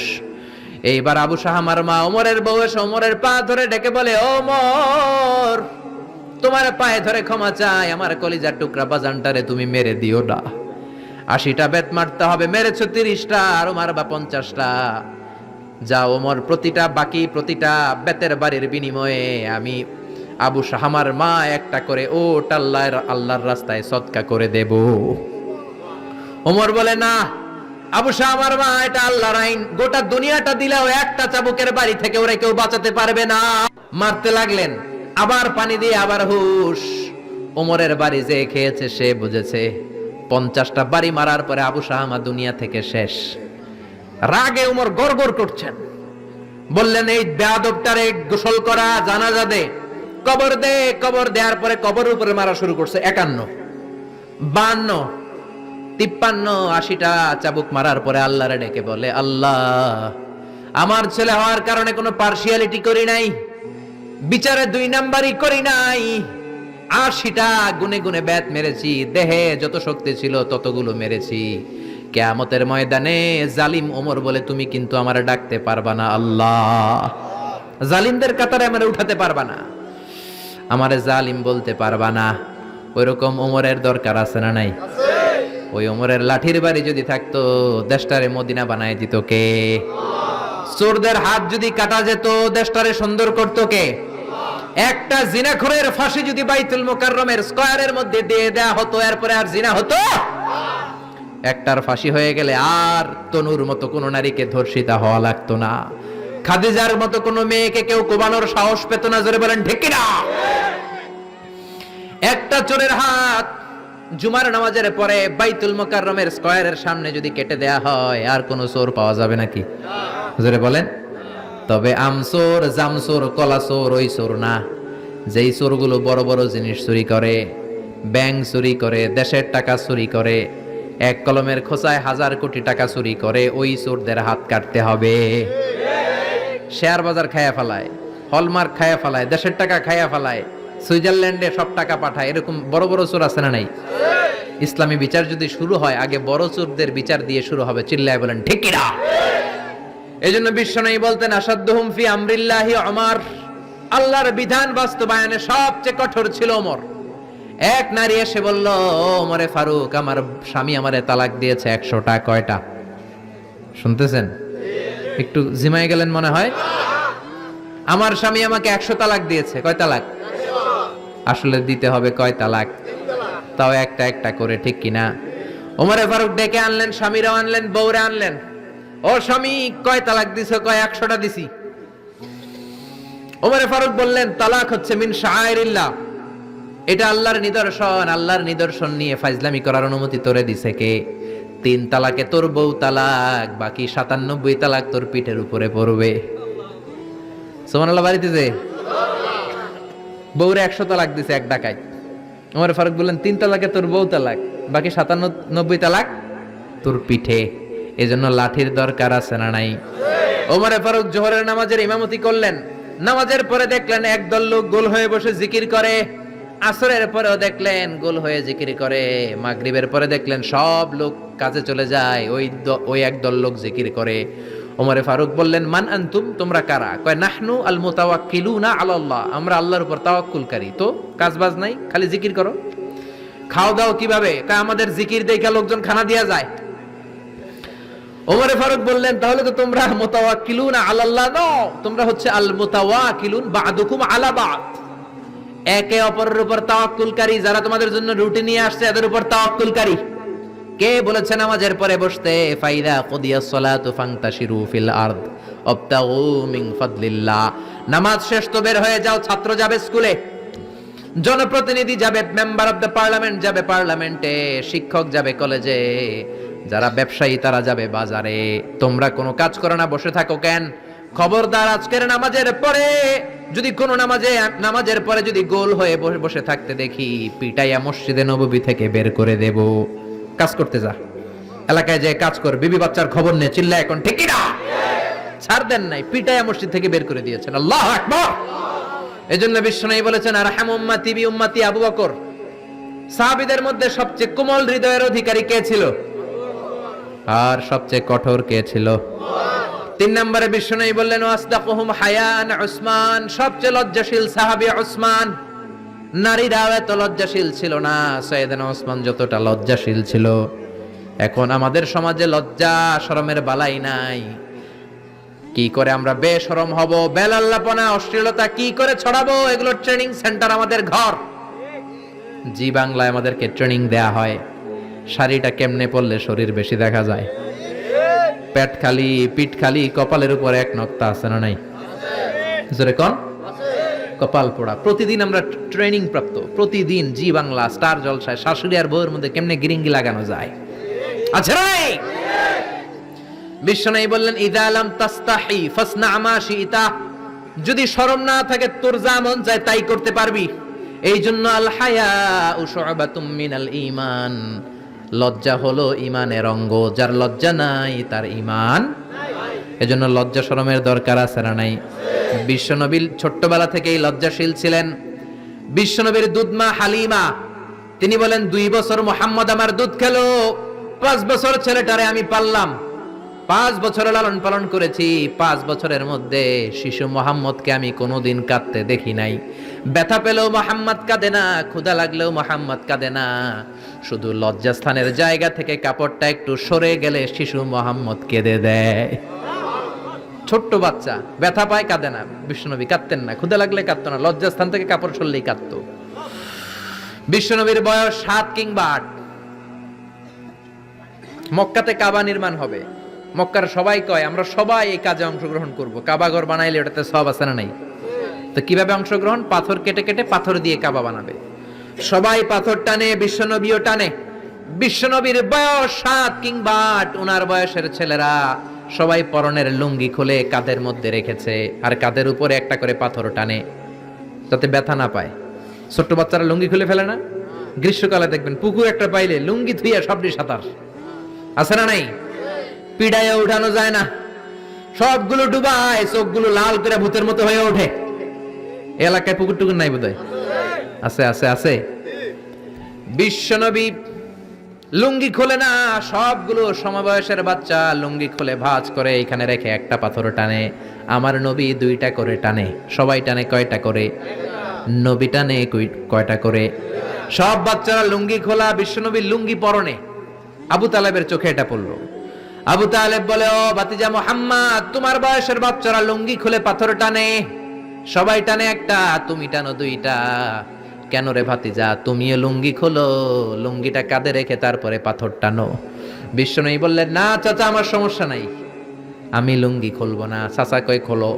আমরা অনেক বাচ্চাদেরকে বলি, আরে তুই ছোট মানুষ, খোল বেটা, খোল খোল খোল, কিচ্ছু হবে না, বলি না?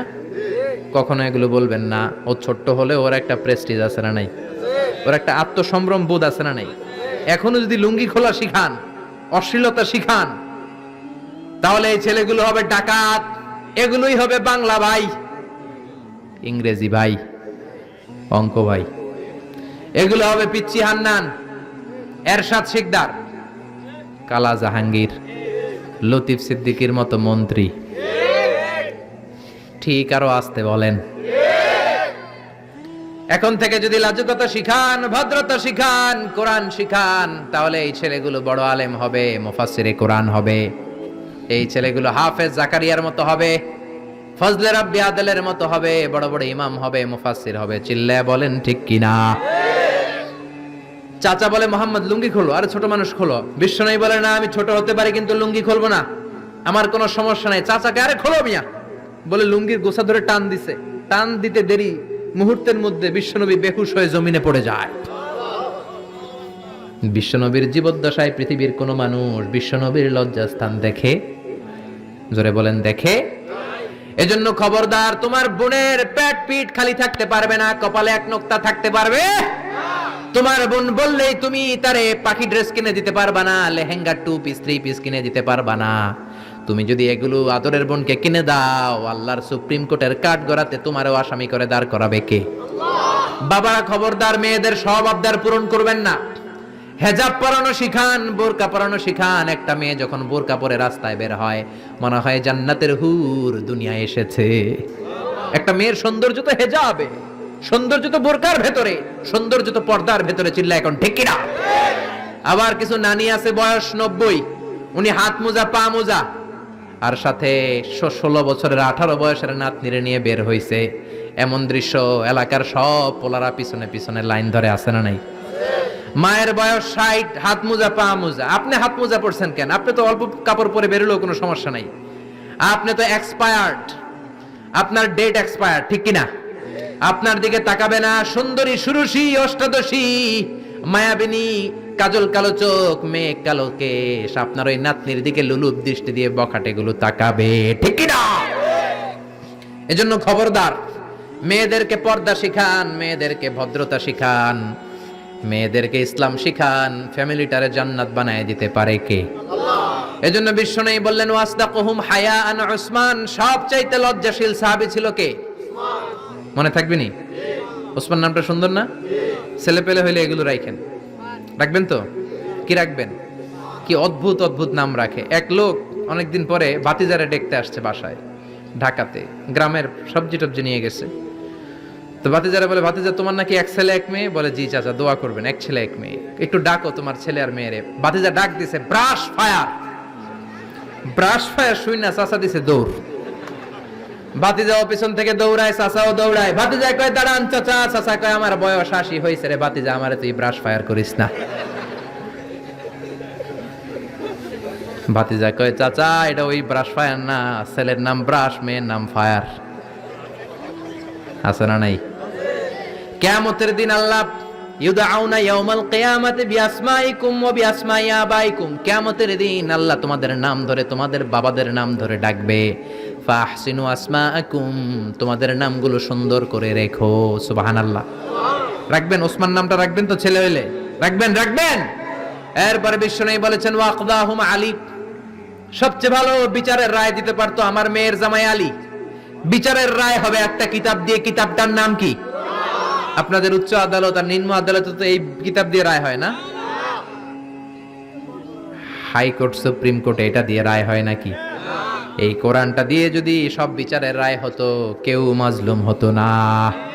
কোরআন দিয়ে রায় হলে ওই রায়ে কোনো স্কাইপি কেলেঙ্কারি থাকে? কোরআন দিয়ে রায় হলে ঘুষ খাওয়ার সুযোগ থাকে? কোরআন দিয়ে রায় হলে এক দলের কথা শুনে আরেক দলের উপর কোনো জুলুম করার সুযোগ থাকে? এজন্য রায় দিতে হবে কি দিয়ে? ومن لم يحكم بما أنزل الله فأولئك هم الكافرون سبحان الله। আল্লাহ তিনবার বললেন কোরআন দিয়ে যে রায় দেয় না, বিচারের রায় যারা কোরআন দিয়ে ঘোষণা করে না, এক জায়গায় বললেন জালেম, এক জায়গায় কাফের, এক জায়গায় ফাসিক। এজন্য কোরআন দিয়ে বিচারের রায় হওয়ার দরকার আছে না নাই? কোরআনকে সংসদে পাঠানোর দরকার আছে না নাই? এমনি এমনি হেঁটে চলে যাবে কোরআন সংসদে নাকি পাঠাইতে হবে? ভালো নেতা বানাইতে হবে। যারা কোরআন মানে, যারা কোরআনের পক্ষে, এরকম নেতা বানানোর দরকার আছে না নাই? এজন্য বিশ্বনবী বলেছেন মান ক্বালা বিহি সাদাকা, কোরআন দিয়ে যে কথা বলে তার কথা সত্য কথা নাকি মিথ্যা? ওয়া মান আমিলা বিহি উজরা, কোরআন দিয়ে আমল করলে আমল নামায় সওয়াব আছে না নাই? বেশি না কম? ওমান হাকামা বিহি আদালা, কোরআন দিয়ে যে বিচারের রায় দেয় ওইটাই সবচেয়ে সেরা বিচার, ঠিক কি না? আল্লাহ দেশে কোরআনের বিচার কায়েম করুক, পড়ে না আমিন। 5 নম্বরে বিশ্বনবী বললেন ওয়া আকরাহুম উবাই ইবনে কাব, সাহাবীদের মধ্যে সবচাইতে সুন্দর তেলাওয়াত করতে পারতেন, তাসবিহের সাথে সবচাইতে সুন্দর তেলাওয়াত করতে পারতেন উবাই ইবনে কাব। কি নাম? এগুলো জানেই না, জানতেও চায় না, খালি নাম মুখস্থ করে। সালমান খান, শাহরুখ খান, অমুক খান, তমুক খান। পড়েন উবাই ইবনে কাব। উনি ছিলেন সবচেয়ে বড় কারি। বিশ্বনবী কিন্তু তারাবির সালাত এইভাবে পড়তেন না, কিয়ামুল লাইল করতেন। রাতের সালাত সব সময় 8 রাকাতের বেশি বিশ্বনবীর ছিল না। ওমরে ফারুকের সময় উনি এই উবাই ইবনে কাবের নেতৃত্বে মসজিদে নববীতে 20 রাকাত তারাবি চালু করে দিলেন। সুবহানাল্লাহ। বাড়িতে যে কার নেতৃত্বে? উবাই ইবনে কাবের নেতৃত্বে। আর বললেন নি'মাল বিদআতু হাযিহ, কত সুন্দর একটা বেদাত চালু করে দিলাম। উনাদের বেদাত চালু করার অথরিটি ছিল, কারণ তারাই ছিলেন দ্বীনের ধারক এবং বাহক। চিল্লায় এখন ঠিক কি না? কেমন করে উনি কোরআন পড়তেন? বিশ্বনবী একদিন উবাইকে বললেন, ও উবাই, ইন্নাল্লাহ আমারানি আন আকরা আলাইকা ইয়া উবাই, আল্লাহ আমাকে আদেশ করেছেন যেন আমি নবী নিজে তোমার কাছে যে কোরআন শোনাই। কল্পনা করতে পারেন বিশ্বনবীর উপর কোরআন নাজিল হয়, আর বিশ্বনবীরে বলা হলো, আল্লাহ বিশ্বনবীরে বললেন, ও নবী আপনি উবাইয়ের কাছে যে কোরআন শোনাবেন। এই কথা শুনে উবাই সহ্য করতে পারে নাই, চিৎকার দিয়ে বলেন, নবী আসাম্মানি, আসলে কি আমার নামটা ধরে আল্লাহ বলছে যে আমার কাছে এসে কোরআন শোনাতে? বিশ্বনবী বললেন, বালা, হ্যাঁ তোমার নামটাই আল্লাহ ধরে বলেছে। উবাই চিৎকার দিয়ে কেঁদে কেঁদে বললেন, ও নবী এই কোন কথা আপনি আমারে শোনালেন? আপনার উপর কোরআন নাজিল হয় আর আপনি এসে আমার কাছে কোরআন শোনাবেন? এটা ছিল বিশ্বনবীর অভ্যাস। সাহাবীদের কাছে উনি কোরআন শোনাতেন, আবার সাহাবীর কাছ থেকে নিজে শুনতেন। এজন্য বাবা ছেলের কাছে শোনাবেন, বলেন, ও ছেলে, ও আমার কলিজার টুকরা বাজান, দেখ তো আমি সূরা ৩ তেলাওয়াত করি, আমারটা হয় কিনা। আবার ছেলেরে বলবেন, ও বাবা তুমি একটু সূরাতুদ দুহা তেলাওয়াত করে শোনাও। শান্তি আর কি লাগে? What do you mean by peace? What is the definition of peace? শান্তি কি? শান্তি হচ্ছে আপনিও কোরআন পড়বেন, ছেলেও পড়বে, বিবিও পড়বে, এটাই শান্তি, ঠিক না?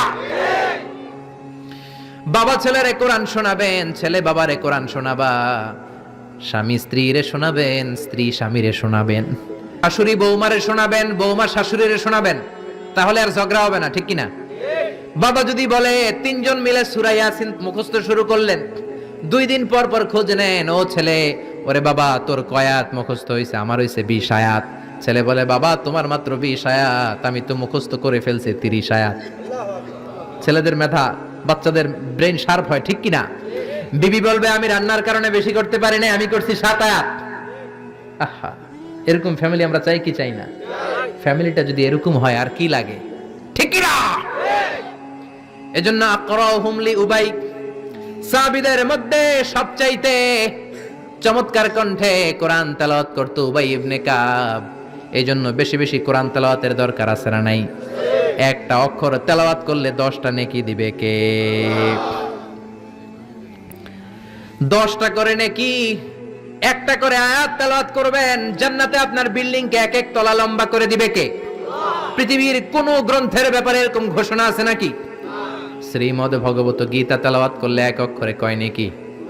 ওম নমো ভগবতী বাসুদেবায়া, কটা সওয়াব হইছে? ওম শান্তি বললে কয় সওয়াব? কিন্তু বিসমিল্লাহির রহমানির রহিম বললে আমল নামায় সওয়াব আছে না নাই? পড়বেন পড়বেন। প্রতিদিন আমাদের সকাল শুরু হবে কোরআন দিয়ে, জোরে কোন ঠিক কিনা? 6 নম্বরে বিশ্বনবী বললেন, ওয়া আ'লামুহুম বিল হালালি ওয়াল হারামি মুআয ইবনে জাবাল। সাহাবীদের মধ্যে হালাল হারামের ব্যাপারে সবচাইতে স্পেশালিস্ট সাহাবী ছিল মুআয ইবনে জাবাল। আমরা এখন হালাল হারাম বাছি না, হালাল হারাম সব খাই। সুদ খাই, ঘুষ খাই, যৌতুক খাই, রাস্তার রডও খাই, মসজিদের টিন খাই, ত্রাণের গম খাই, ঠিক কিনা? আছে না নাই? সব খাই। এত ক্ষুধা, রড খায়া ফেলায়, সিমেন্টের বস্তা খায়া ফেলায়, ইটাও খায়া ফেলায়, কেমনে হজম করে আল্লাহই জানে। রাস্তার ইটা নাই, ত্রাণের মালামাল নাই, সব খায়া ফেলাইছে, আছে না নাই? আল্লাহ বলেন সবটা খাইস না, হালালটা খাইস। কোনটা খাইবেন? ইয়া আইয়ুহান নাসু কুলু মিম্মা ফিল আরদি হালালান তাইয়্যিবা। হারামটা খাওয়া যাবে না, হালালটা খাও। হালালে বরকত দিয়েছে কে? আল্লাহ। হালালে বরকত, হারামে বরকত নাই। আওয়াজ করে উত্তর দেন, গরু খাওয়া হালাল না হারাম? কুকুর খাওয়া হালাল না হারাম? আমরা সবাই বেশি বেশি গরু খাই নাকি কুকুর খাই? কি পরিমাণে যে কসাইয়ের দোকানে জবাই হয়, আর কোরবানির ঈদের সময় জবাই আছে না নাই? বিয়ের অনুষ্ঠানে আছে না নাই? হাজার হাজার গরু জবাই করি, কোরবানির সময় জবাই করি। বাংলাদেশের গরু দিয়ে হয় না, ইন্ডিয়া থেকে আনি। এত গরু খাই, কিন্তু কুকুর একটাও খাই না। আর গাভী বছরে বাচ্চা দেয় কয়টা? কুত্তা দেয় কয়টা? 7টা, 8টা, 10টা, কোনো জন্ম নিয়ন্ত্রণ তো নাই, দেদারসে দিতেছে। তো গরু আমরা খাই, কুকুর খাই না। গরু বাচ্চা দেয় কম, কুকুর বাচ্চা দেয় বেশি। তারপরেও বাংলাদেশের 56,000 বর্গ মাইলের ভিতরে গরু বেশি না কুকুর বেশি? এত গরু খাইলেন তারপরেও গরু বেশি, কারণ গরু হালাল, হালালে বরকত দিয়েছে কে? কুকুর হারাম, কোনো বরকত নাই। রাস্তাঘাটে হাইওয়েতে কুত্তা পরে মরে থাকে, হাইওয়েতে কোনোদিন গরু ময়রা ভেটকে রয়েছে দেখছেন? হালাল, খালি বরকত। আল্লাহু আকবার। এজন্য হালাল খাবেন, হালাল পরবেন। ইউর ফুড শুড বি হালাল, ইউর ড্রিঙ্ক শুড বি হালাল, your dress up should be হালাল, ইউর এন্টারটেইনমেন্ট শুড বি হালাল। চিল্লা এখন ঠিক কিনা? সব আপনার হালাল হতে হবে, কারণ ইন্নাল্লাহা তাইয়্যিব লা ইয়াকবালু ইল্লা তাইয়্যিবা। আল্লাহ নিজে পবিত্র, পবিত্র ছাড়া কিছু আল্লাহ কবুল করে। হালাল খাওয়ার পরে যে দেহটা আপনি বানালেন, ওই দেহটারে জাহান্নামে ঢুকাবে কে? হারাম দিয়ে আপনি যত দান খয়রাত করেন কবুল হবে? হারাম টাকা দিয়ে যাকাত দিলে কবুল হবে না, মাদ্রাসা বানালে কবুল হবে না। হারাম টাকা দিয়ে, ঘুষের টাকা দিয়ে অনেকে প্রতি বছর হজ করে হাজি টাইটেল লাগায়। আপনি হাজি লাগাতে পারেন, মাগার কবুল হবে? কারণ আল্লাহর নীতি তো একটা, ইন্নাল্লাহা তাইয়্যিব লা ইয়াকবালু ইল্লা তাইয়্যিবা। এক লোক কাবার চারপাশে ইয়া রব, ইয়া রব, বুখারীর বর্ণনা, অনেক লম্বা, আমি শর্ট করে বলছি। ইয়া রব বলে কাঁদে। সাহাবারা বলল, কত বড় আল্লাহর ওলি। বিশ্বনবী বললেন, ওরে ওলি বলো না, মাতআমুহু হারাম, ও যেটা খায় হারাম খায়। ওয়া মাশরাবুহু হারাম, যেটা পান করে হারাম করে। মালবাসুহু হারাম, ড্রেস আপ হারাম, গদিয়া বিল হারাম, সব হারাম। ফাআন্না ইউস্তাজাবু লাহ, কেমন করে ওর দোয়া কবুল হবে? হারাম দিয়ে যদি আপনি দান করেন, মসজিদ মাদ্রাসা লঙ্গরখানা করেন, কবুল হবে না। আর হালাল থেকে প্রতিদিন যদি 1 পয়সাও দান করেন, এটাকে উহুদ পাহাড়ের সমান সওয়াব বানায়া দিবে কে? হালাল হারাম বেঁচে চলবেন তো, নাকি দেদারসে রড, বিল্ডিং, টাকা পয়সা সব খাইবেন? সরকারি চাকরি যারা করেন, বিনয়ের সাথে তাদেরকে বলি, আল্লাহরে ভয় পান। অল্প খাবেন, অল্প পড়বেন, বরকত দিবে কে? রিকশাওয়ালার সারা মাসে টাকা হয় 5,000 7,000, বাচ্চাও অনেক বেশি, ঠিক কিনা?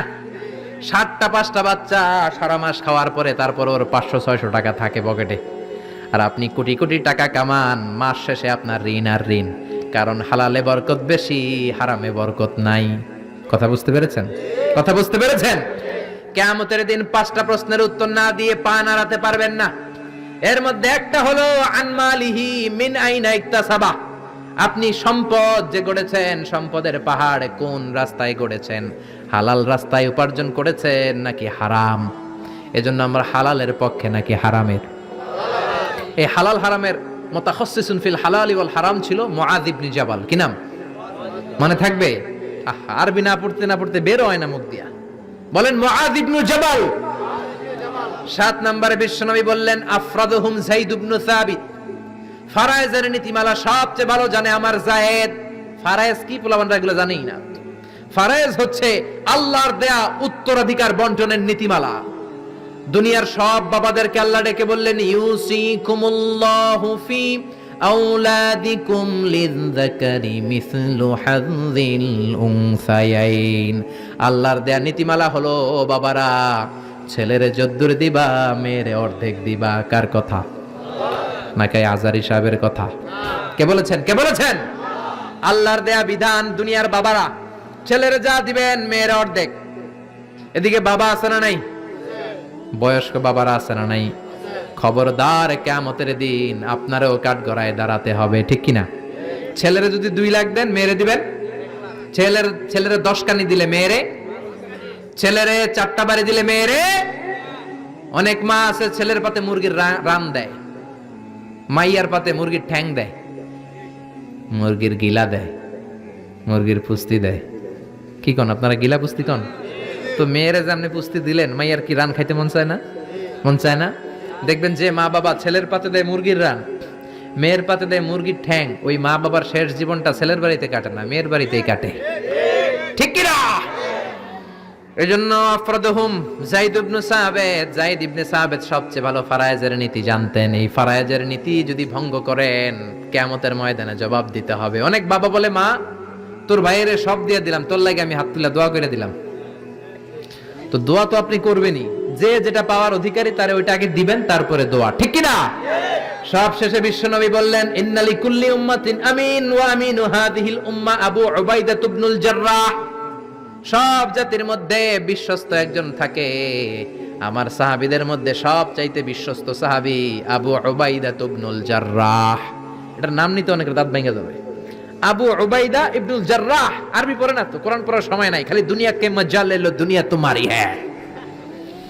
বিশ্বনবী বললেন আবু উবাইদা সবচেয়ে আমিন সাহাবী, নিরাপদ সাহাবী, the most trustworthy personality among মাই কম্প্যানিয়নস।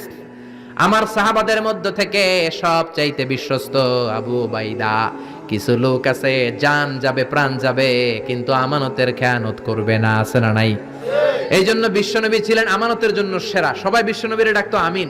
আমিনের সাথে আলিফ লাম লাগান হয়ে যায় কি আল আমিন, as-সাদিক আল আমিন। সবাই বিশ্বনবীর কাছে জমা রাখতো টাকা পয়সা।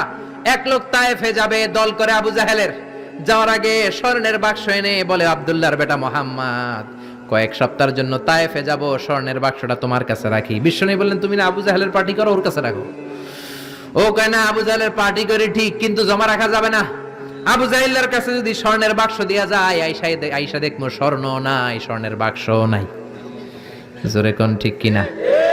এরকম নেতা আছে না নাই? অনেকে নেতার দল করে কিন্তু নেতা পাইলে সব খায়। ভালো নেতাও আছে, অনেক ভালো চেয়ারম্যান, ভালো এমপি আছে। আপনাদের এলাকায় নিশ্চয়ই এরকম ভালো ভালো চেয়ারম্যান আছে, এমপি আছে, যাদের কারণে এই দেশের উন্নয়ন এখনো হচ্ছে। চিল্লা এখন ঠিক কিনা? এই জন্য আমানতের খেয়ানত করা যাবে না। আল্লাহ বললেন ওয়াল্লাযীনা হুম লিআমানাতিহিম ওয়া আহাদিহিম রাউন।